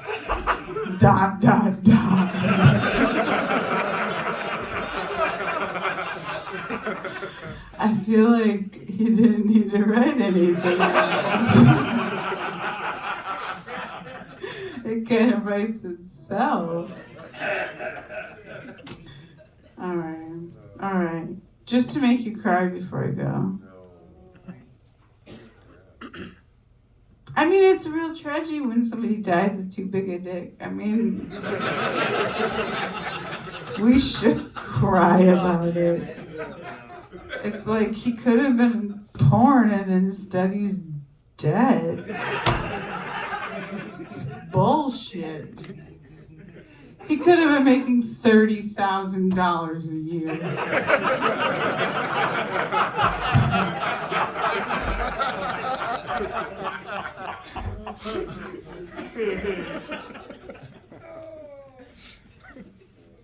And instead he's in this panda thing that I bought because it had pandas on it. And then when I got it in the mail, it had this Chinese language on the back. And I got really worried. I was like, oh no. What if it says nonsense? Or what if it says like, I don't know, I don't tip prostitutes, which is probably good for Brennan's. But whatever. What if it says something bad, you know? So I get out the Google Translate app and I like shine it on each one of the, I want to say kanji, but I know that's racist because that's what the Japanese call their lettering, and I don't know what the Chinese call their lettering, so I shine it on each one of the China letters. That's less racist. Sonny, I love you. Your hands are still small. Adam Van Kuyk, your name is still racist to Jews.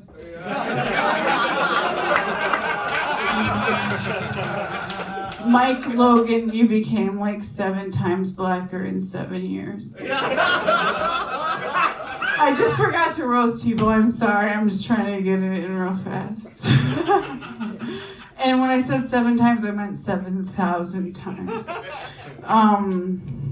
Which I'm impressed with, to be honest. And we already talked about it in the hall. But anyway, I got out the Google Translate app and I shined the little camera on my very fancy phone on the stupid urn, and I was like, well, what does this fucking say? So one said family, and one said 10,000, and one said prosperity, and one said home, and I can't remember what the other said, but then when I brought it out further, they all together said home and everything. And I was fine with that. Like, if that was my tramp stamp, that would be cool. Yeah, so it's all good. But I do want to say that when we suffer a tragedy like this, we often find ourselves asking why. And my favorite version of the question why is the very childlike how come. I mean, how many words are left out of that idiom? It really is us saying, in what way did this event thing, whatever, come about into being? But it's just whiny and little And somehow, despite being 2 words, it feels smaller than why. More desperate than why. And I want to turn to you all and I want to say, how come? How fucking come, you guys? And I love you all so much for coming out tonight and being here and celebrating my husband, who was one of the best people I've ever met, ever had the pleasure of knowing, and that many of you probably share the same opinion of. And I'm so grateful for that, because he deserves that. And he deserves a lot fucking better than he got. So thank you. And I hope you all have a really wonderful night.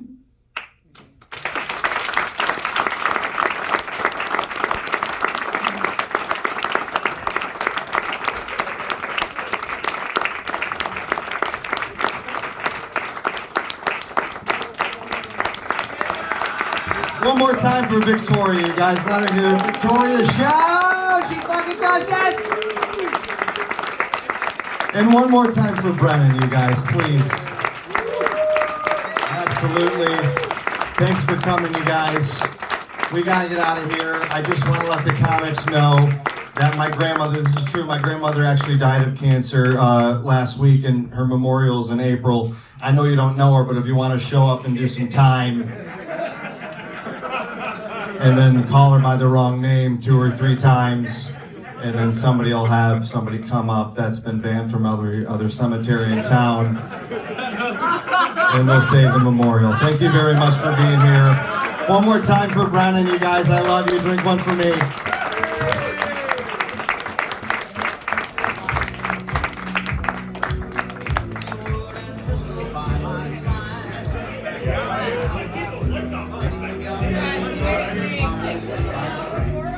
Oh, you all didn't come prepared?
It is a really cool phone.